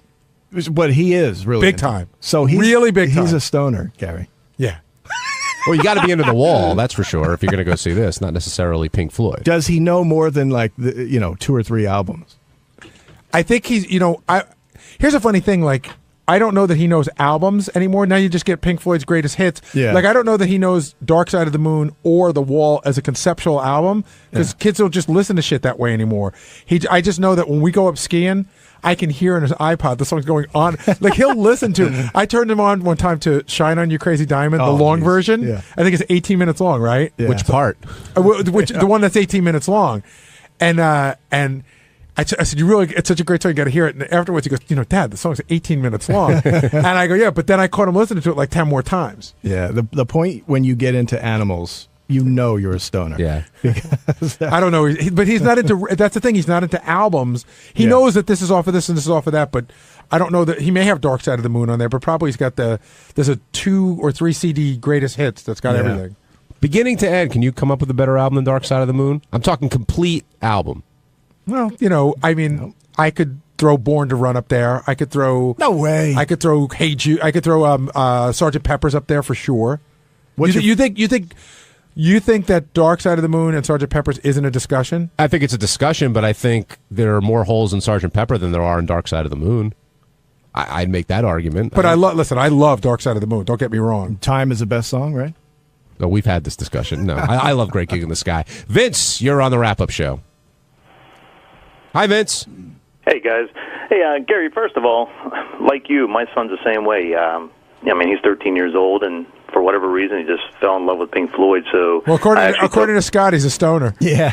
Yeah, of course. And the worst thing is, I maybe look into it further because he likes the earlier stuff even better than the older stuff. So, he's a stoner. If your son's listening to Ummagumma, you may want to... He's an acid head. Which is the album with the fucking 13-year-old naked girl on the cover, the redhead throwing the plane? You know what I'm talking about? That weird looking... Oh, yeah. I know exactly what you're talking about. It almost looks like you're something like Uriah Heep or something. Yeah, I know I don't remember what it is. But nonetheless, I always think Howard does a great job at interviewing people, but I was kind of taken back by the fact that he kept, number one, he would ask like Roger questions, and before Roger could even really address anything, he was on to his next question. I felt that a lot. I think if you guys listen back to it a little bit, I mean, obviously you guys being there, you probably don't listen as clearly as a listener does, so to speak. But also, I thought... I caught he did that in the Wish You Were Here story, and I found myself yelling at the screen, go, no, let him fit it. And then what Howard was doing is bringing them back to the story. Roger had went aside, and Howard was bringing him back. So he knows what he's doing. Yeah, it's twofold. He's keeping Roger on track, but also Roger speaks kind of laid back and slow, and Howard is all about pacing, and you got to keep things moving. But it's tricky because you don't want to rush. I mean, look, the ambulance Beirut story, that took 20 minutes to get back to. I did find Roger, and I thought this was more of Roger's personality, because I believe he probably gets this ass kissed quite a bit. Howard's like, come on, tell us. And he's like, calm down, and I'll fucking tell you. Yeah, I'll get there. But which is funny. But what was your other comment? No, we lost. Oh, he had another comment. Yeah, people always say Howard's the world's best interviewer. I don't think that. I think he's one of the most entertaining live interviewers, but I think that's a lot different than one of the best interviewers. And maybe he could be if he wanted to be. Well, I think he gets the most out of people, and again, we're lucky that we have a forum where we can do that, because Howard said, or somebody said, they saw him on Jimmy Fallon and Roger wasn't that dynamic, But you can't, I don't think you can get a decent Roger Waters interview going in 7 minutes. Yeah, it definitely took a little while to get him comfortable. And Howard, the first question he asked him about sex, Roger's, okay, I knew you were going to ask me about that. I wonder what interview Roger expected, because this is a rare... he knows. But this is a rare thing where, the two of them met each other outside of the studio. Then when you come in... But he said he listened to the show a couple of times. I find that with people like him most of the time, they come in and then they walk out and they go... It wasn't nearly as much of that stuff as I thought there was going to be, because if you don't know the show that well, you think that's all it's going to be. The other thing I thought was interesting was Roger saying that the band was a really tight unit until Dark Side of the Moon, and that's when things started to go off the rails. And I wonder why. Could they not deal with the success, or was it Roger sort of taking over the band? He said they accomplished their goal at that point, right? They were at the high, so at that point, I think, and I'm a Gilmore fan, that Roger slowly started trying to take more and more control, and that's what the other guys got pissed off. Now, I gave Howard something from the Rolling Stone interview that everyone just did recently, and I think Roger said that Gilmore and the other guys kept telling him that his voice was off, that his voice sucked, and that maybe he shouldn't be singing as much, and I think he might have felt that they were trying to drive him out of the band. But yet he sung more, Well, maybe, maybe like when Howard was asking Waters about, hey, if McCartney said to you, will you come and work on a song with me?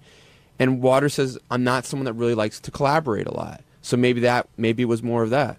Maybe he just doesn't want to collaborate. I also like how he said when he was first forming the band, if you're the guy with the least amount of talent, you're the one who should be pulling everybody in. And that's what he did to form Pink Floyd. But there was the whole Sid thing, and there's so many places to go with this interview. I thought my favorite part of the interview that I love for any time you have a musician in was Howard got him to break down songs. Like, when he started talking about money and he started humming the song without the words, it's like, okay, we got this great riff, but now where do we go? When he started talking about how, was it Run Like Hell? Was he talking about that? He said, Wish You Were Here. No, it was something else. It was a riff, and it was like, dang it. Wish You Were Here. Was it? Yeah, and then he went off into a room, did his thing, and then gave it back to Gilmore to put his touches on. And I had seen back, some of the recording sessions for Dark Side, and that's how it seems. Like Gilmore is constantly doing overdubbing, and Roger's yelling at him how to do it. But it's weird. Like, even when we had Slash on, we had heard that story, like Sweet Child of Mine was Slash, that beginning riff is Slash. His practicing. And Axl was upstairs and heard it and wrote words to it. Everyone doesn't always get in a room, so it's always very vague on who is responsible for how much of a song.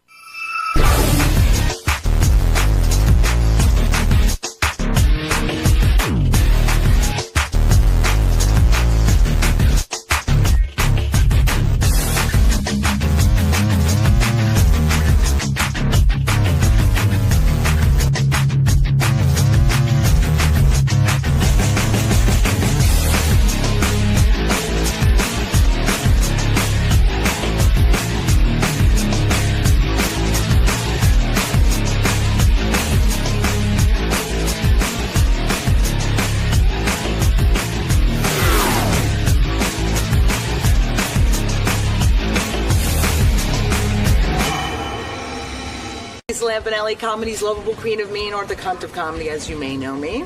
And I'm here today to talk about my Howard 101 special tonight, which is exciting. It's about race relations.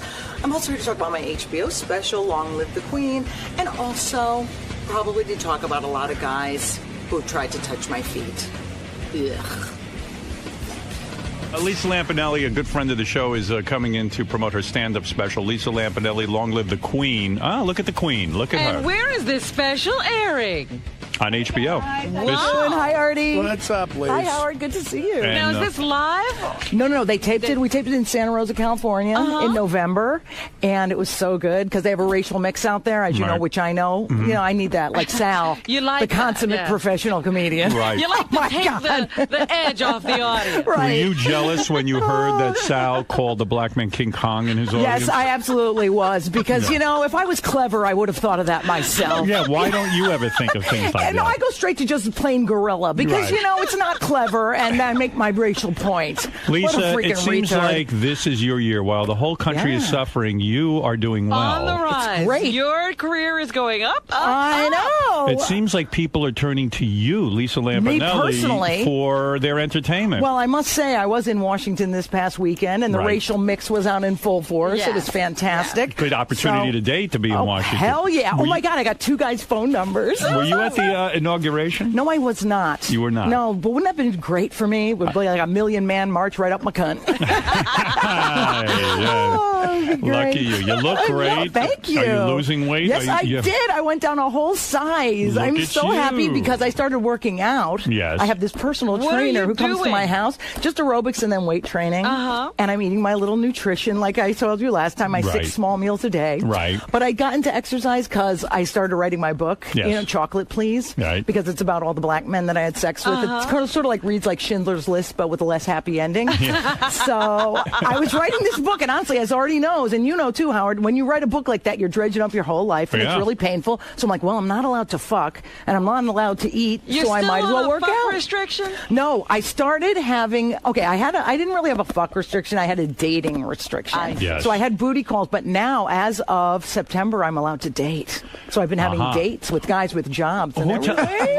who tells you whether you're allowed to date or not? Is it a psychiatrist or Well, a shrink. a He's shrink? saying, take a year off. Because remember, I had boyfriends from the age of 12 to 45. Yes. I mean, that's 33 years without a break. And let's put it this way, I should have a musical called Love Addict with the big closer, Boy, Is My Cunt Tired. Right. So you really have to go, let me just take a rest, heal, and then, So date. let me get this straight, because your career is really on the rise right now. You are still producing a show with Jim Carrey Yeah, we handed in himself. the script to HBO, and they really like it, so we'll probably shoot the pilot pretty soon. So this is a sitcom that you're going to be doing very soon. They say sitcom, it's very dark in tone. The pilot's very sort of like a Rescue Me. Remember how Like a Dennis dark comedy. Very dark. And I got invited to some party involving you. Yeah, I know. I'm such a fag. Okay, here's what What is happened. this party? No, I have my HBO specials on this Saturday. Right. So I figure, okay, I'm going to have like a big party. I'm renting out the Friars Club. They're Right. usually not open on Saturday, but they like me. So I rented it out, and I had sent an invitation to Gary. Right. Because I figure he's like kind of at my level. He'll show up maybe. Right. But I was like, wow, that looks shitty if I don't forward it to Howard and Robin and Artie. And I was just like, I know there's no chance you guys, like, you're way too cool to come to anything that I'm involved with. But I was like, oh, yeah, that goes right. Yeah. Well, I so thought, I just well, said, let who's me going to be forward it there? and be nice. No, I it's said to just- Gary, find out what it is. I mean, if Jim Carrey and that type of person are going to be there, Oh, no, then of course I would absolutely go. not. No, I'm no, joking with you. absolutely I not. would go to anything that you. Really? Sure. Well, it's Saturday at 10 at the Friars. So I can't make it. I'm so damn you.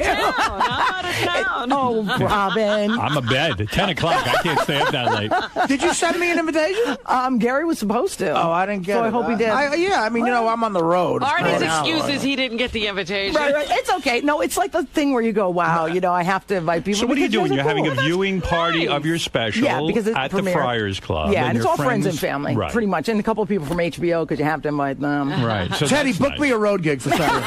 Yeah, please get And me they out of say here. that the special was so filthy dirty that HBO tried to discourage you from airing certain things? No, well, there was just one joke. They approved the whole thing. Right. And they had no edits except one once they saw, like, the script. The only Right. thing I had to take out was that I called David Archuleta a fag. Yeah. And he's under 18, so you can't call him a cornholer. So instead I put in Andy Dick, which was fine. Right. So I was like, okay, that was the only edit. But then after I did a Sarah Palin joke. Yeah. And it is pretty hardcore. And even they were watching. What was okay. the joke? I said, first of all, I just am angry at her. I don't like her. I didn't like that every guy was like, oh, she's hot. Right. She's hot for a politician, okay? Right. Compared to Eleanor Roosevelt and Hillary Clinton, she's a 10, but compare her to Pam Anderson, she's a deuce at the most. Right. And I said, Ann, bitch, I got 3 words for you. Close your legs. How many fucking kids do you have to have? Right. What are you, black? And then I said, and then she has the nerve to have the retard kid. What the fuck is with the retard kid? That is God's way of telling you to shut the presses. The retard kid is the warning shot of the reproductive system. You're so right. I thought this was nice. Right. Right. See, you understand This is me. educational. So that's the only joke that HBO said, wow, The that's retarded thing, hardcore. the retarded, they didn't like that? Well, yeah, and I said, well, But that's you. As executive I mean- producer, I had to put the hammer down, son. It's in the special. It's in the special. Absolutely. Wow. They really didn't make me take much out. It was really cool. Well, I got a feeling with this special, this is This is really it. going to be very controversial. You won't for even do this show anymore. Oh, You'll be yes, so I big. will. No, Lisa, actually, what I'm afraid is when this airs on HBO Saturday night, a lot of people who don't normally hear or see you Right. are going to see this. And I think it's going to lead to some problems, actually. Oh, really? Yeah, I think your material is very hardcore, and people don't understand where you're coming from all the time. They're going to just see this, and like a lightning bolt, they're going to go, hey, this woman's racist. She's... Well, but the thing is, you see in the audience, I mean, I get a standing O on the way in. There was you're talking about a lot of different minorities in Santa Rosa. Really, their motto should be, Santa Rosa, where the Jews are annoying, the faggots are well-dressed, and the blacks know their place. So there is a lot of sort of mix there. And there's gay guys who showed up in tiaras. Right. I There's just hope black people laughing. Understand. If they don't fuck them, because guess what? I don't want you to be the drunken Negro cookie guy. Well, by the way, I think that is very racist because I think they should have called. First of all, blacks are not known for being drunks. Okay, right. They're known for doing crack. So it should have been the crackhead colored cookie, which, by the way, has alliteration, 3 C's. Okay, right. So fuck that funnier. Racist bastard. You got to make it funny. That's the difference between me and Sal. I beg the difference. I know a lot of drunk blacks. Do you? Oh yeah. But you're not known for it. Lisa, I meant to thank you. A couple of weeks ago, you did a special here on Howard 101. Right. Where you hosted a sort of a party, a Lisa G's cookie party. Oh, Jesus have mercy. And you were there with Jason Kaplan and Lisa G. It was like sitting through Last Cookie Standing. It fucking sucked my ass.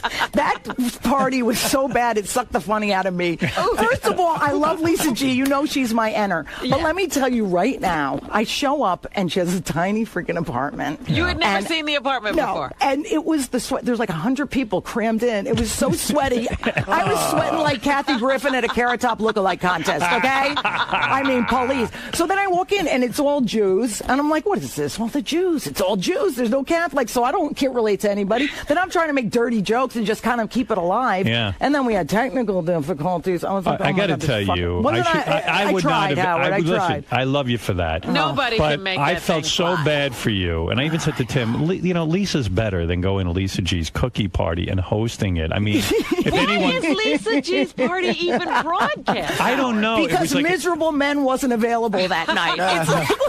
You know what it is? We started out the channels where if something was going on, we'd say, hey, just stick a microphone like it's Sal's Thanksgiving or something like that, where something might and if nothing happens, it's just like wallpaper. Yeah. But this is live. I know. And then they tried to make something out of it, so they asked Lisa Lampanelli to host it. And Jason was no fun at the party? Well, Jason actually was pretty fun because he's fat, and fat jokes are hilarious, Right. you So know, you made because fun he of is him the whole misshapen time. and large and eats things and has tits that hang. Yeah. But so that was fun. But poor Lisa, she really knows how to party like it's 1949. I heard. This is horrible. How does she have... And she had no freaking food, dude. That's what I heard. Check it out. 7 o'clock. I'm on a goddamn meal plan. I'm on 6 small meals a day, which does not include cookies and shit. And I said, maybe they have something nice, like a little an hors d'oeuvre or something. The bitch got no freaking food. Not even a peanut for This LL. is what I heard. When you have a 7 o'clock party, right? That's dinner hour. Right. You can't invite people to your home. Right. I mean, I'm not, what's her name? Martha Stewart. But you can't invite people to the home at 7 o'clock and just have cookies. Even a cocktail party, they have hors d'oeuvres. Right. I went through her cabinets just to find food. I said to she had hired 2 bartenders, I'll like, cover me while I go into this bitch's refrigerator. Yeah, She's right. got nothing. You know I love her, but she's crazy. How's the sex going since you lost weight? So you're I dating, must tell you that ever since I started working out, I get much less sore in the sack. It is a very good thing. How much like weight my have you joints, lost? How much weight about have you lost? 35. 35, You know, which to me is pretty good. It's a good Yeah. stuff. So when I'm like doing stuff with guys now, my joints don't hurt. I don't get a sore neck. Are you it's still fantastic. embarrassed to let guys see your nude body? Oh, no, I never really cared. You never cared. They're You black. show it They to- like that. Yeah. No, they do. And you've been picking up. Now, are you dating white guys or is Okay, it no, what black happened guys? was, well, this is the problem. That's why I wanted to call my HBO special Lisa Lampanelli, not just for blacks anymore. Because Right. I said to my manager, I've created this prison where people just think I love the brothers, Right. which I kind of do because you'll see their skin and it looks like it tastes like chocolate, but it doesn't. If you lick it, it's just like axe and sweat. So I was like, okay, I will date Whitey too, and maybe Spicky, just not Chinky. Oh, Right. that's horrible. No, you can't. No, like my men like my coffee, not like my urine. So I said to my God. well, Oh, that my is goodness. terribly That's racist. How dare you? Lisa, So let I me- started having a little bit of sex, little booty calls, pretty disastrous, very low life guys. And now I'm dating kind of guys with nice jobs. Like I dated a lawyer. I had a date with a surgeon, if you can believe it. I had a date with a sportscaster, which was weird. Black sportscaster, black surgeon, Get black. this. Yeah, black sportscaster in Utah, Salt Lake City, Utah. Wow. Do you believe there is a black in Salt Lake City, Utah? He was on the same radio station. On TV. That is like, I mean, there are no blacks. That's like finding a Pakistani in a bathtub. So we can watch. And they see you and they say, hey, there's a white woman I can get. Yeah, probably. Very attainable. I'm like a gazelle, the weakest one of the herd. Yeah, and... well, this guy and I had talked a lot on the radio. We kind of had a rapport. He was very sexy, you know. Right. And so we ended up, we didn't end up having many dates, but we spoke for a while until he was very conceited. It was all about him. And everyone knows there's only one star of a Lisa Lampanelli relationship. LL, bitches, step off. And so you banged this guy? You actually had sex No, with I him? did not. Oh, you did That's not. what I don't bang them till I hate them. What I do is I have dates with them, and then I'm like, well, you know, if it's worth a second date, I make them wait. Maybe have a good night kiss, maybe a tit squeeze, maybe an ass poke, something like that with a finger, not with a dick. No. So, like right now, I'm just kind of dating. But if I hate somebody, like I met a guy that's in L.A., and he came to Vegas to see me, and I was like, I don't really like him. Right. So I said, I might as well fuck him. Because really, we have to get something out of it, And when right? these guys put their finger in you, are you ever uncomfortable with that? Like, in other words, are you afraid it might smell or... my finger, their finger? Well, yeah, because they're black, so... No, I'm saying, would their fingers smell? Oh, no, after? I'm fabulous. Oh, Are you clean down there? I'm fantastic. And you allow your ass to be... And do you allow your ass to be fingered? Absolutely not. No, I'm very old school, Howard. Right. You know me. Yeah. Right on top, and maybe I'll get on top and pretend I like them. You know, oh, yeah, that's sexy, whatever. I can't imagine. That's what you ought to videotape. No shit. Enjoy sex with somebody you don't like. Well, yeah, because it's rough trade. It's hot. Yeah. Who's this guy? Someone told me you took home a black guy from a club. He was the bouncer. Oh, the security guy in St. Louis. And you were so scared of him that you hid all your no, jewelry? Oh, my God. Okay, this is in Wichita, Kansas. Me and my friend went to this. Me and my opener went to some club, and it was all Hispanic and black, and it was really hot. But she picked up the only white guy there. Right. And so I was like, wow, I want to bang that security guard.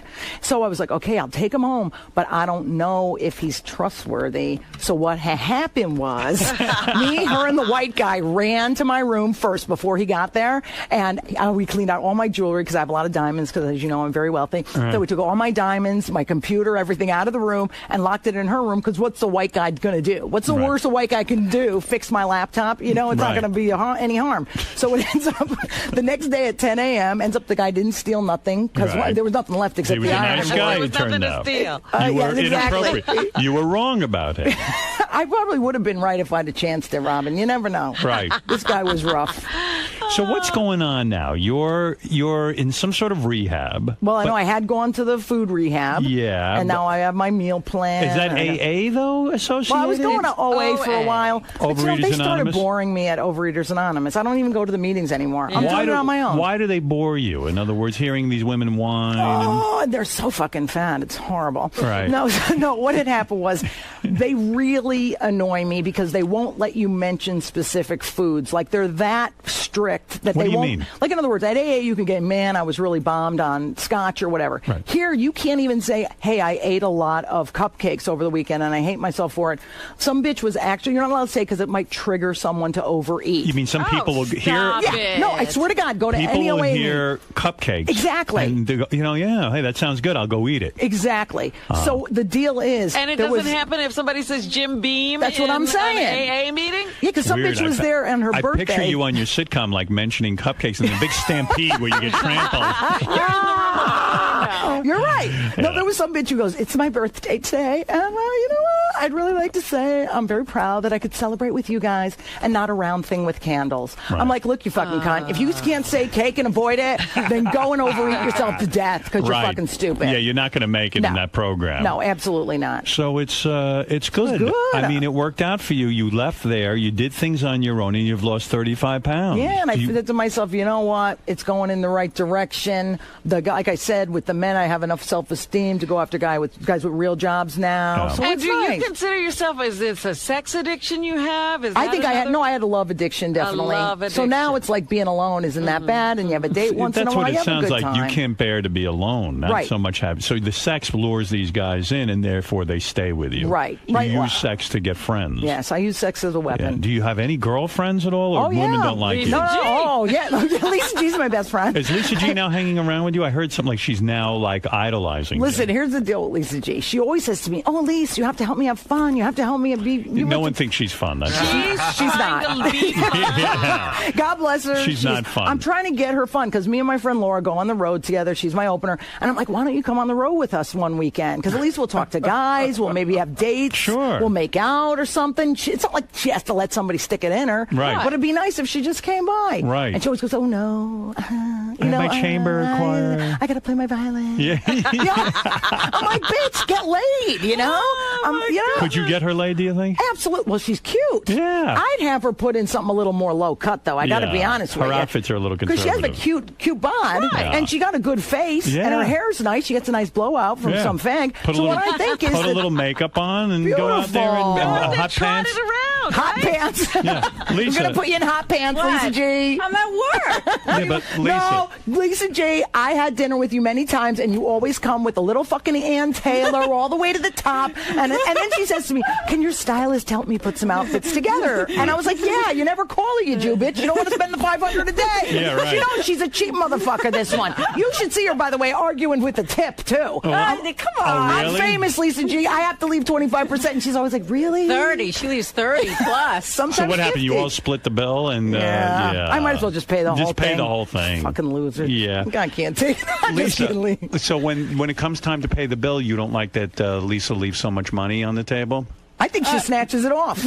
Well, we just go along with it. Why don't you take her up? Why don't you go on the road with her and her girlfriend? What is with the violin? You know, when it's not too far away. And Well, you we can haven't do really. it. Lisa, shut up. Don't even think I'm going to lie in front of Howard, okay? Yeah. He is my hero. You are not, even though I like you and you're a cute person. I'll go. She's such a liar. Dude, I've offered her 3 times. I go, look at my schedule. Right. If it's like, say, for instance, Miami and Orlando or something like that, it'd be a lot of fun. great. And Why I go, don't we'll you go? film it for Howard you TV. got to play the violin. No, that's Thursday nights. I can go. I can go. You know what it is, though? I don't Lisa know won't what it embrace is. it. Lisa enjoys doing. She has fun in her life, but it's not what others would consider fun. No. She wants to sit in her apartment with her cats and her No, cookies. I don't sit at home. And she wants to. My cookies. And she wants to. Her cat and her cookies. That's what it turns her on, and she doesn't want to her fast. violin. What about Lisa said to try for you to start saying the N word more? Have you been doing that? Yeah, have you been saying the N word and the C word? I've been saying cunt, but then people make fun of me. It doesn't come off nice No, when she does it. don't do that. With me, it rolls off the tongue real Yeah, nice. say it more like Lisa. Yeah, say, "Hey, you fucking cunt." Hey, you fucking cunt. What's No. going Oh, on? my God, that has a hard T sound. The way Say like you dirty cunt. yeah, go ahead. Say it dirty. You dirty. Say filthy- dirty. Start with heave and work your way up You to dirty cunt. heave. You think that's what she needs to say? Heave and Like cunt. heave and cunt would be. That's fun. That would be a fun thing for her to say. You're going to get her arrested. You're not going to No, get her laid. I will show more cleavage, though. Yeah, No, Lisa, you know what? please. I can But not see at you work. when you. No, okay, fine. But when you walk around, We're even at talking work, about going out. you could wear cute little dresses and. I'm always cold. Oh, I swear. Lisa, What give an her advice. annoying Lisa, twat Lisa, she is. My God, I want to kill myself. Listen, she's trying to. She wants to get me in the sack. Right? I know. Tell her how she could do that. How do you think she could lure me? Because she's annoying at this point. She thinks of creative ways to see my cock at work. Yeah, But can I very make a embarrassing. point? Seriously, Lisa. Act less in love with Artie, and he may throw you a shot and bring some heroin. You know, in that Rolling Stone picture, it looks like you don't even have a penis. Oh, What? Lisa, how dare you? Am I, do I have pants on? You I know, have pants on. It's covering my Very penis. hurtful, Lisa, Lisa. you know, Very mean. when you go out with Lisa Lampanelli, make sure you put on a sexy little outfit. You got a great body. Why not use it and have fun Yeah, with it? Lisa's saying go out with her and you can Have go a pick good up time. men. I'll wear a dress to the Friars Yeah, Club. and wear like a low-cut top and push your tits together with them chicken cutlets that you stick in. No, because they don't just push up themselves. She's got a great ass. Wear a nice Sure tight does. little Oh, she's skirt going to or- your party? Yeah, so I know you're not going. I don't want. I'm going to have fun. What does what poor do you think Lisa. of that she shits at work? Did you hear about Oh, that? I heard that. Yeah, oh, that's my not God. good. Yeah, Lisa, hold it until you get home with like a freaking lady. What's wrong with you? Oh, see, now here's the thing. Here I'm just being natural, going to the bathroom, and now I can't even do that? But it's not sexy. It's gross. We're saying be low cut, not take a dump at the office. Say I had it on air. Would you take a public dump? Hell no, I don't take them in private. I hold it in. You Say like we start banging at work every once in a while, right? Like right now, I might want to get you in the copy room and throw you in the copy room. Because it's time. But you shit already. Yeah. Like I don't want to do that. I don't want to I didn't go today. Yes, you did. I did not. If you took a shit already, he's not going to bang you in the copy. Yeah, you know what I mean? And then, you can't do it now. And then if you didn't go, all right. I'd be afraid you'd shit while I'm banging. Here's the thing. I will wear a tight dress on Saturday night. There you go. With boots. Do you own one? No, not boots. High heels. Well, she means high heel boots, Yeah, I hope. No, not boots. No? High heel shoes. No, this dress looks good with boots. No, it doesn't. Lisa, Trust me. Boots don't work. Okay, so Howard, what do you want me to wear? Yeah, I want you to wear a sexy little dress or a tight skirt with like a real low-cut shirt or something, and wear high heels. Get real fucking high, 3-4 inch high heels. That's what you do. She's right. And then you're going to get laid and you're going to have fun. I mean, she's a little bit Little House on the Prairie, don't you think? Yeah. I know. You will. You know, get off the farm, Jew Laura Ingalls. Yeah, look at that. Jew Ingalls. You're Jewy Ingalls. You go to the Friars Club like that, you'll be dating Norm Crosby. You know what's funny though, Artie? I heard joke around about her being in love with him. She's in love with him. Let me tell you something. Fuck you, Lisa. Listen to me. We are out to dinner. This is Lisa. She cannot focus. She always brings up Artie. This is her. She's like, Lisa, so how's the eating going? I'm like, oh, it's going really good. Artie is such a mess. I'm so concerned. I'm like, look, you twat. If you don't want to hear what I say, don't ask me a question. Don't be under the delusion that you're interested in my life. She goes, Lisa, I heard you. I get a text yesterday. Lisa, I heard you're coming in tomorrow. Can't wait to see you. Did you see the Rolling Stone article on Artie? So sad. And of course I respond, yeah, I'm coming in, see you there. And I don't mention the article. Then she sends me the fucking article. I can't You could give him good advice. Oh, yeah, sure. He's going to listen to me. Do you think that she really wants him? I think she's in love with Artie and you, but Right. she knows you're married, so you're off the market. So she's going for Artie as the second fiddle. Wow. Oh, fiddle, get it? Yeah. Yeah, that is not, I didn't mean to say that. No, she's Any not referee, like- I'm not that queer. Okay, let's go to Jose. Hey, all this talk about Lisa losing all this weight. I just saw the trailer for her HBO special yesterday. She looks like she ate all the fucking cookies at Lisa G's party. Well, that's she's hilarious losing. because actually, yes, that was taped in November. Lisa G's party was December 6th. So, sir, you're absolutely wrong. I ate the cookies before the party. You look like a bloated tranny. Oh, okay, great. Thanks. Listen, Lisa. The thing is, what's hilarious What is do you- so what? He's a fucking spick with no job. Do I care? What are you going to do? What are you going to... I want to see you lose like a ton of weight. I know you and do. be super skinny. I don't think that'll ever Did you happen. get a good-looking trainer? Yes, that was the problem. I was training with this guy who was on we shot my book cover, and since it's called Chocolate Please, it's like a naked black guy and me with a bunch of cupcakes. It's really cute. Right. And the guy is so hot, everybody thinks he's a statue. So I'm like, want to train me? And then I was all distracted and I couldn't do it. Yeah, that's the problem. That's the problem. I need like a chick who's ugly, some dyke. You know? Chris, you're on the air in Pittsburgh, Pennsylvania. Go ahead, Chris. Hey now. Hey now. Lisa, I speak your names. I saw you in Pittsburgh a couple weeks ago, one of the best stand-up shows I've ever seen. Howard, she was extremely complimentary toward you. And Lisa, I just want She's to know if lovely. you banged any of those brothers in the audience. No. Did you get laid in Pittsburgh? Nope, came up empty in Pittsburgh. That's okay, though. But now that he does mention that, Howard, about being complimentary to you, you make it into my HBO special 3 times. Oh, well, then I have to watch. Yes. Now Once you're a little forcing me. cartoon right at the beginning with Nice. me, you, Rickles, and Hitler. It's Wow. fantastic. Thank you. What great company I'm in. It certainly is. Jeff, go ahead. You're on the air in Cleveland. Hello. Hey-o. Hey, Lisa, I noticed that all the movies you seem to do involve Larry the Cable Guy. Just 2 of them, Do you mister. think that he's kind of funny, or? Listen, let me tell you about Larry. He's a good friend of mine. He's a good guy. What am I going to do? I take any part I'm giving you, douchebag. That's right. Come on. What's his real name, Larry the Cable Guy? Dan Whitney. Dan Whitney. Yeah. Nick, you're on the air. Go ahead. Hey, thanks, Howard. Hey, Lisa, I wanted to ask you, if you had all the black dicks in you sticking out of you, would you say you'd look like a 500-pound Okay, porcupine? you know what, Howard? He called and he asked that dumb thing the last You're gonna- special we had on Howard 101, and nobody laughed at any of it. You're going to get that all night tonight. No, though. You gotta, no. You're going to get a lot of people who are going to be mixing it up with you, but you're ready. That's You're all right. ready. What am I going to do? I do this for a living. I ain't Right, I know. scared. All Come on, right. please. So what's the answer, Lisa? Come on. Yes. The answer is yes. What am I going to do? Look like a porcupine? If all the dicks were sticking out of you, you would look like a Do porcupine. you think I really listened to the question? That doesn't make any sense. You might that as well. question. It doesn't. Isn't it an That's not a invalid fair- premise? That's not Artie? because he's claiming that the black people have needle dick, and they don't. They do not. They That's certainly right. don't. They have girth. All right, Dan, go ahead. In Hartford, Connecticut, you have the last word with the lovely Lisa Lampanelli. Dan, go ahead. Hey now. Hey now. Lisa, one of you is gauging me up if I have a chance with you. What? 38-year-old Italian, $70,000 a year, own a couple houses, rent out some property. You don't want to fuck this? Oh, I know, $70,000. That's horrible. Well, that's better than that other white guy you went out with. That's true. He had no job. Yeah, he had no job. All right, what do you do for a living there? I drive a truck for a company, and I also own another truck that I lease out to the same company.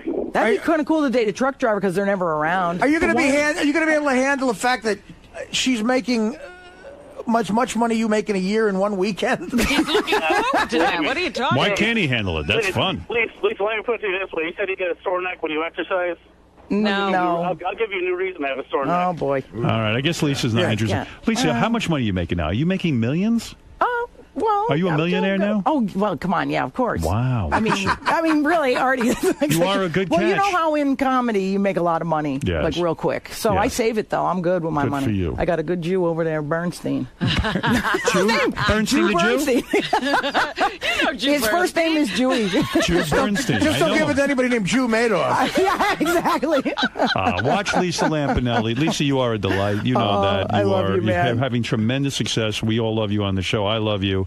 And we got a lot of exciting things coming out of the Lisa camp. We got the book coming out. Oh, We yeah, have- thank you, by the way, for the quote you sent me for my book Absolutely, cover. yes. I cried a little. The Jim Carrey show that he's producing, the fact that it's more like a rescue me type thing, that's interesting to me. I can't wait to see that. Me That'll too. be great. It's yeah. real, That's right. The script is very dark. You'd love it, man. Oh, It's great, cool. go. And for your next special, think about that by then David Archuleta will be over 18 and you'll be able to call him whatever you want. I'm so glad. By the way, if I someone's don't over 18, They can be a fag. No, they could sue you for saying they're a fig. Who'd have thunk it? I thought that if you were not gay and you call someone a fag, they could see it. I don't know.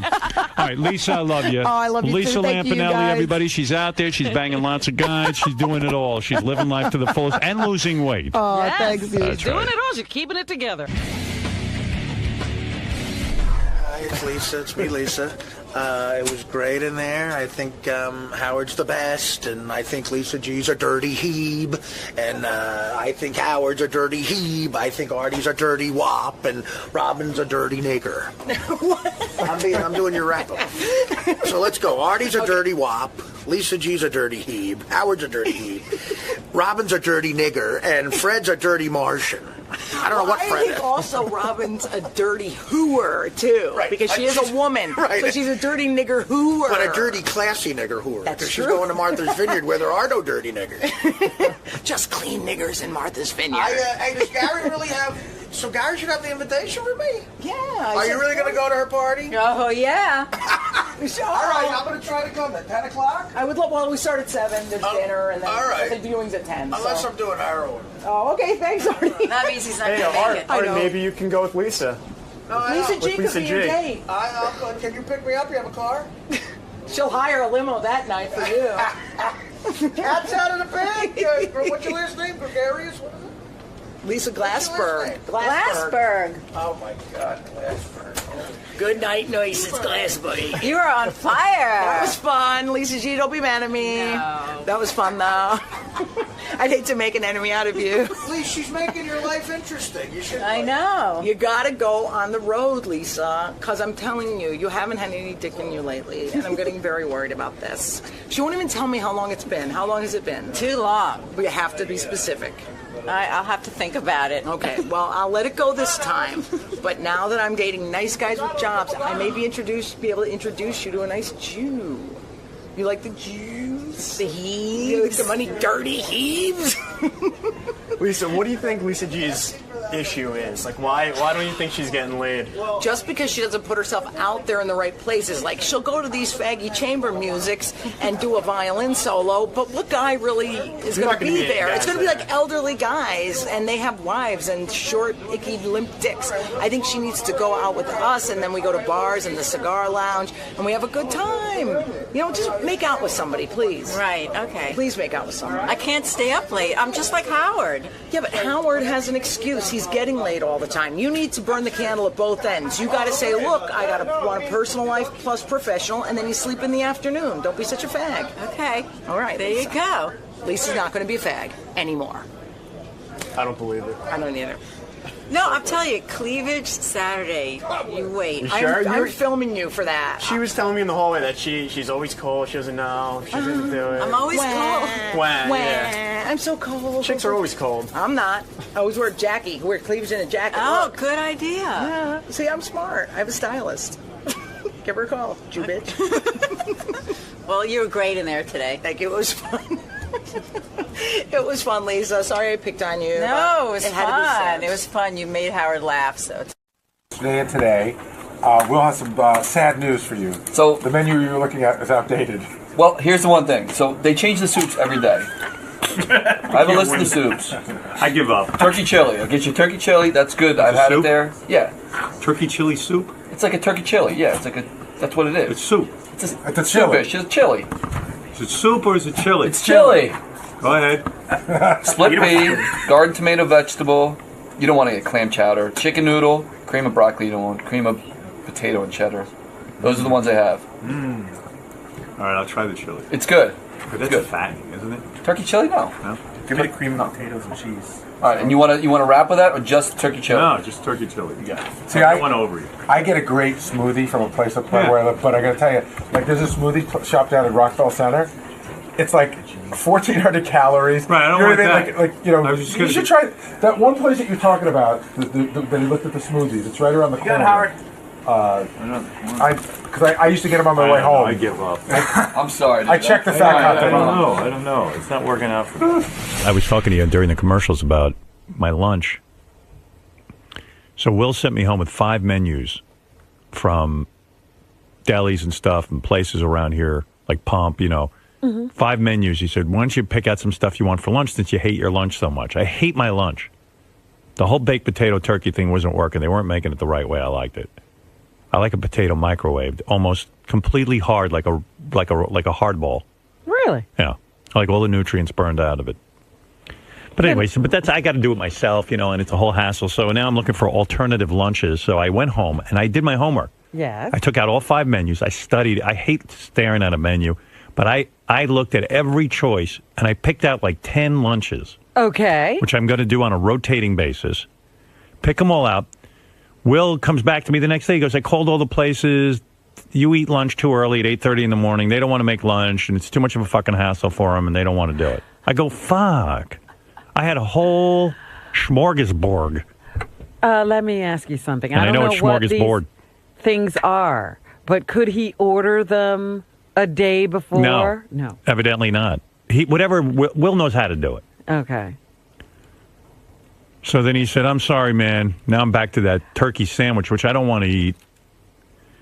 So last night he got me more menus. And I'm looking at the menu. Now I'm down to really shitty menus because I think I'm just going to order soup for lunch. So I circled. I did a lot of work on this. Hey, Will, get in here. I got chicken noodle soup. I could do for $4.99, you get 16 ounces of soup. Is that a good lunch? Chicken noodle soup? I mean, that's a lot of food, right?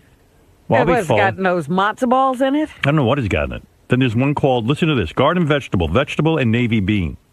That's probably a more hearty soup. Yeah, with turkey chili added. That sounds pretty good. Yeah. Organic split pea, I like that. Listen I'm just wondering, you like that full feeling. Yeah, well, yeah. So the bean you like soup. that full feeling. I like to eat and feel full. Call me a nut.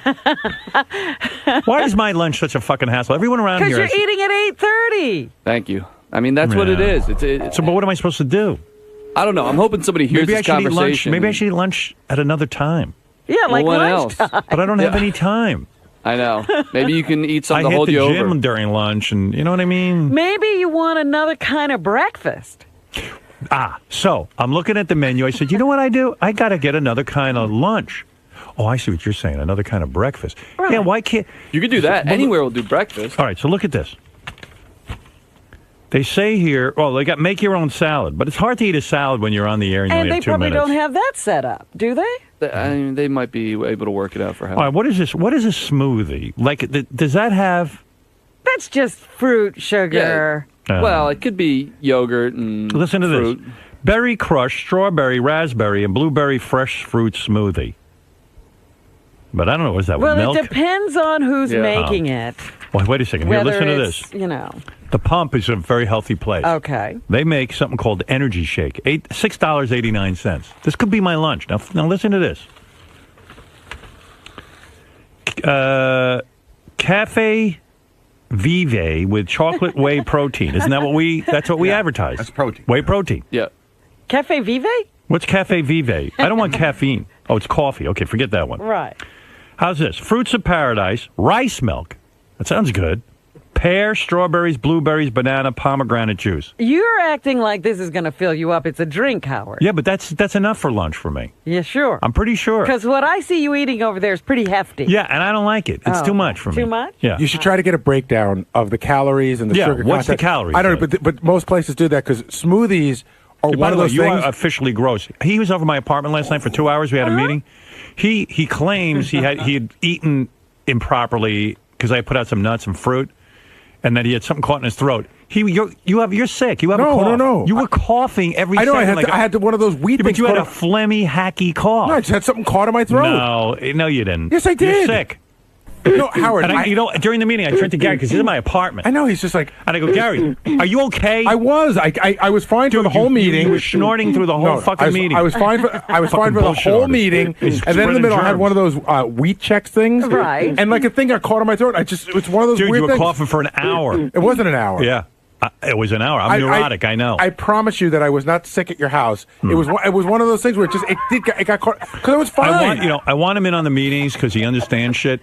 I guess. You think he does. I think he does. But he's sitting there and he's like, and I know he has a cold or something because he's like, ugh, but not a dry cough. All winter long, he has issues because of the dryness. No, but he has a hack. I know what happened. He's got a phlegm in him. Well, that's what I'm saying. He always is gunked up. Yeah. Because of the dry heat and But all he claims of that stuff. he's never sick. And then when I told you I was sick last week. Listen to it. There it is. That's what I'm saying. Then when something rattles it, it all starts moving around. He was sick for a day, and then all of a sudden it was gone. I was sick for 2 days. Are you better? I'm better. And what was that going on in my apartment? I told you I had the fucking wheat check thing, and it just got caught in my For an throat. hour it was caught in your It throat? wasn't an hour. It wasn't an hour. He's so gross. In a meeting, I'm trying to concentrate, and all I can think about is... You know what? You don't do this he's to anybody but me. No, you're you're the only one doing that. Bullshit. Don was fine. No, I get that, but it's David Height was fine.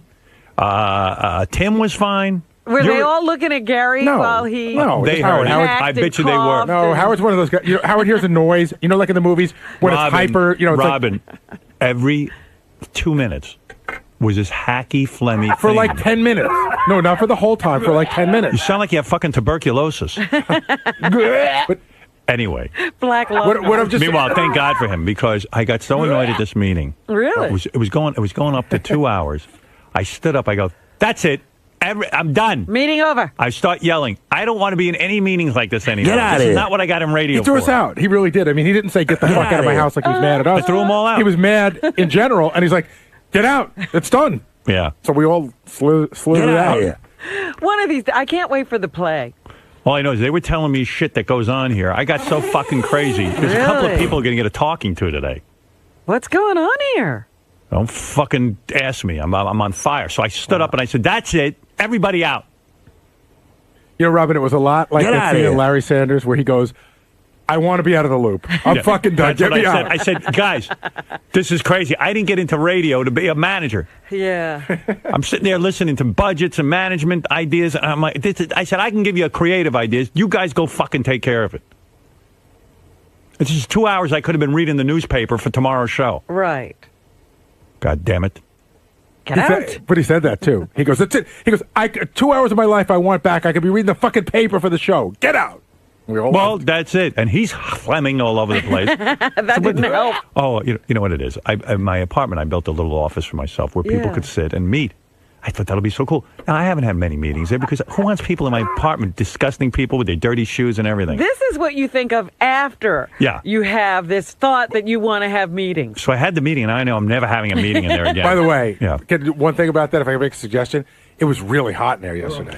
Because Don complained the last time we had a meeting that it was too cold. Even Beth walked in and she goes, "My God, why is it so hot in so here?" Beth knows how to work the heat, fucking lower. But it's not up to her to walk into a meeting What and did you do? Well, why did you Did you jack the temperature up to 90 No, or it's the way I keep it. I like it warm. Really? Yeah.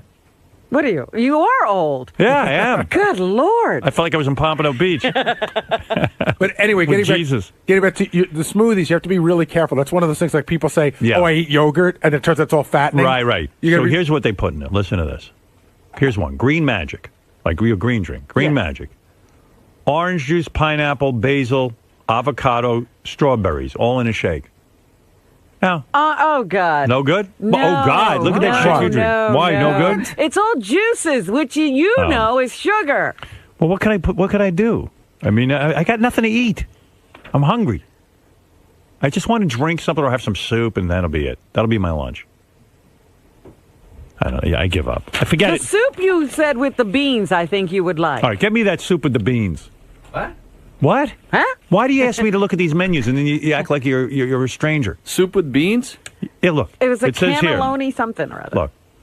Okay. Right here it says vegetable and navy bean. Yeah, navy beans. Turkey chili, add $1.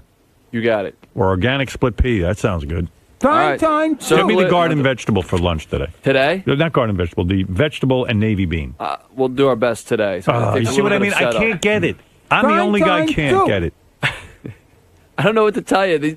We got to talk to the manager. She's not in till after the show. Forget it. No. I don't we're wanna going to make it happen. I don't want to say no to you. Yeah, here's these menus. Find out what's in these smoothies. Do a full investigation. Get back to me. I have a whole staff and I can't get lunch. Time. I want to make a suggestion to you. Once you said you would consider a vegetarian option. Yes. Where is it? Remember my friend Joy who where runs is she? Candle 79? I'm sure she'd be willing to make you a lunch that was here. The vegetables? At 8:30, like a vegetable wrap. Oh, I don't want that. You don't? No. I don't want a wrap. I don't want bread. Okay, something without vegetables then. Plain vegetables, no bread? Oh, God. Where's that Guatemalan shit soup I saw a picture of? I'll eat that. I'm hungry. I can't get anything. It was filling. I bet. You wanted me to talk to Joy and see what she could do for you? Yeah. Because she could do any number of things. All right. Ask her what she's got in mind. All right. Please, Because I'm she begging used you. to fix some food Ask if for she you. could do a healthy kind of drink. Oh, she can smoothie. definitely do that. I don't want to be shitting my brains out, though, all day. With that drink of yours, I see what goes on. If I fixed you up, boy, you wouldn't be holding on to railings as you walk. You think? I'd get my balance back. Turkey chili. Man, look at that thing. It looks like that's a big pot of chili. No, there's just some bread in there. All right, well, I was able to get something. Now they had that ready? For you. For me. King of all media. They're good guys over there. Oh, they brought the wrap too? I'll give you a wrap too. In case you want that too. I would give that wrap. Hey, whoa! Don't give that wrap with you. Try the turkey chili. There's a reason you're the producer. I feel bad I threw you out of my apartment. You might take one bite and go. I bet you were thrilled I threw you out of the apartment, right? It was enough already. I was getting a little hot. I didn't know you were that hot. Romano.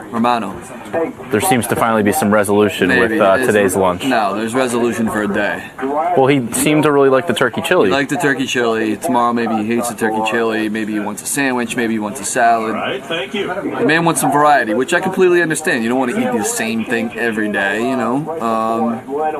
So this happens periodically. I deal with this. We try and get him a new menu. He gets tired of the menu. We go somewhere else. I've always learned. It's 8:30 in the morning. It's what, 8:20 right now. People don't make breakfast or lunch at this hour, so it's just difficult. First of all, you're not giving him any ratings. It's you don't have a meter attached. It's to just your tough TV. because It's you not how know. they take TV ratings now. Well, he's a picky eater. He's a picky eater, and somehow I've become responsible for what he eats. I don't know how that works. Like if you, Which I don't mind because it is important to him. It is very important, probably more important than any of the stupid things I do around here. But you know, is that why I went to Syracuse University? Is to become a lunch guy? No, but when you've been given an opportunity such as working for the show, you do what the boss asks you to do. Absolutely. Sometimes that involves interviewing high-profile guests, and sometimes that involves being a lunch runner. I mean, and sadly enough, being the lunch runner is way more important to Howard than any dumb pre-interview I do. It's the truth. Hey, you got to keep the boss happy by any means necessary. Anything for my boss. Now, are you hoping that a listener or a restaurateur that's a fan will come through in the clutch and offer some sort of gourmet meal? At least send us a menu, please. You know, and it's not for Howard. Okay. But do they It's for have somebody else up here. check your DVR to see what you're taking? So, yeah, that's my next step. We're going to have to taste all the food to make sure it doesn't kill them. You know, like the kings in England used to have a food tester to make sure they wouldn't die. They weren't poisoned, so that's my next step. But a temporary solution for now. You can get by on the turkey chili for a few days. Turkey chili probably bought me another week. As long as it stays cold and shitty outside, I think turkey chili is a good hearty meal. So, beyond that, I don't know. Godspeed, merman. Thank you. You're in Howard's apartment yesterday. You're having a meeting. Yes, I was. Do you have any idea that this little throat clearing or this little? Yeah, no, I totally had an idea because I was, coughing and I kept drinking water, and he goes, "Are you okay, man?" I'm like, "Yeah, I just got something caught in my throat." But did you know he was going to bring it up again today? Yeah, I had a pretty good idea he would. I could tell once he brought it up in the meeting. I had a feeling he'd bring it up today. There's no guest today. Right. So any little thing that might have happened. He might have noticed that I trimmed my left pinky nail in an odd sort of octagonal shape. But he's ripped on the phlegmy sound in your voice before, especially when you were a smoker. That was a long time ago. But he did say he would make mentions of that you're constantly clearing your throat and. Yeah, listen, I'm not going to deny I have some issues from time to time. I think a lot of them are created by nerves being around him. Mm-hmm. I find that I don't have those issues except when I'm in there with him in the morning, and I start thinking about it when I'm in the car and all that other stuff. But I have been sick. Yesterday, that just wasn't what it was. And he's someone who's extremely paranoid about being around, any type of sickness. Like the other day, you were wearing a mask, right. And so that just all contributes to one big, perfect storm of blame against you, I guess. Well, that's his problem, not mine. I don't blame him for anything. But going the other way, it sort of fulfills itself because then it becomes more psychosomatic for you. Like you're going to be constantly thinking about it, and therefore clearing your throat more, and the whole thing just becomes. So a big in other cycle. words, you say basically Howard's making himself sick by focusing on me, making me crazy, and then giving it back to him. Exactly. He's nuts. Steven Tyler's guy said, "Hey, Steve was great. Steve's on Twitter now. Could you mention his Twitter address?" I got to get on Twitter. I want to follow people. You should. I like set up an account for you. Yeah, but I want to be. Don't I want my name? It might be taken. How do you think I should do it? Should go on his he says, look at his. I am Stephen T or something like that. Should go and see if Howard Stern's taken. I'm going to bet the farm it But is. I guarantee I could call them or have Jeff call them. I actually have emailed the guy, the owner, several times. I emailed him and he's taken care of. He took a guy down that was a fake me and he took down a guy. Somebody that was a He's fake. probably interested in having the real man. people. Like how come Steve Martin has Steve Martin? He probably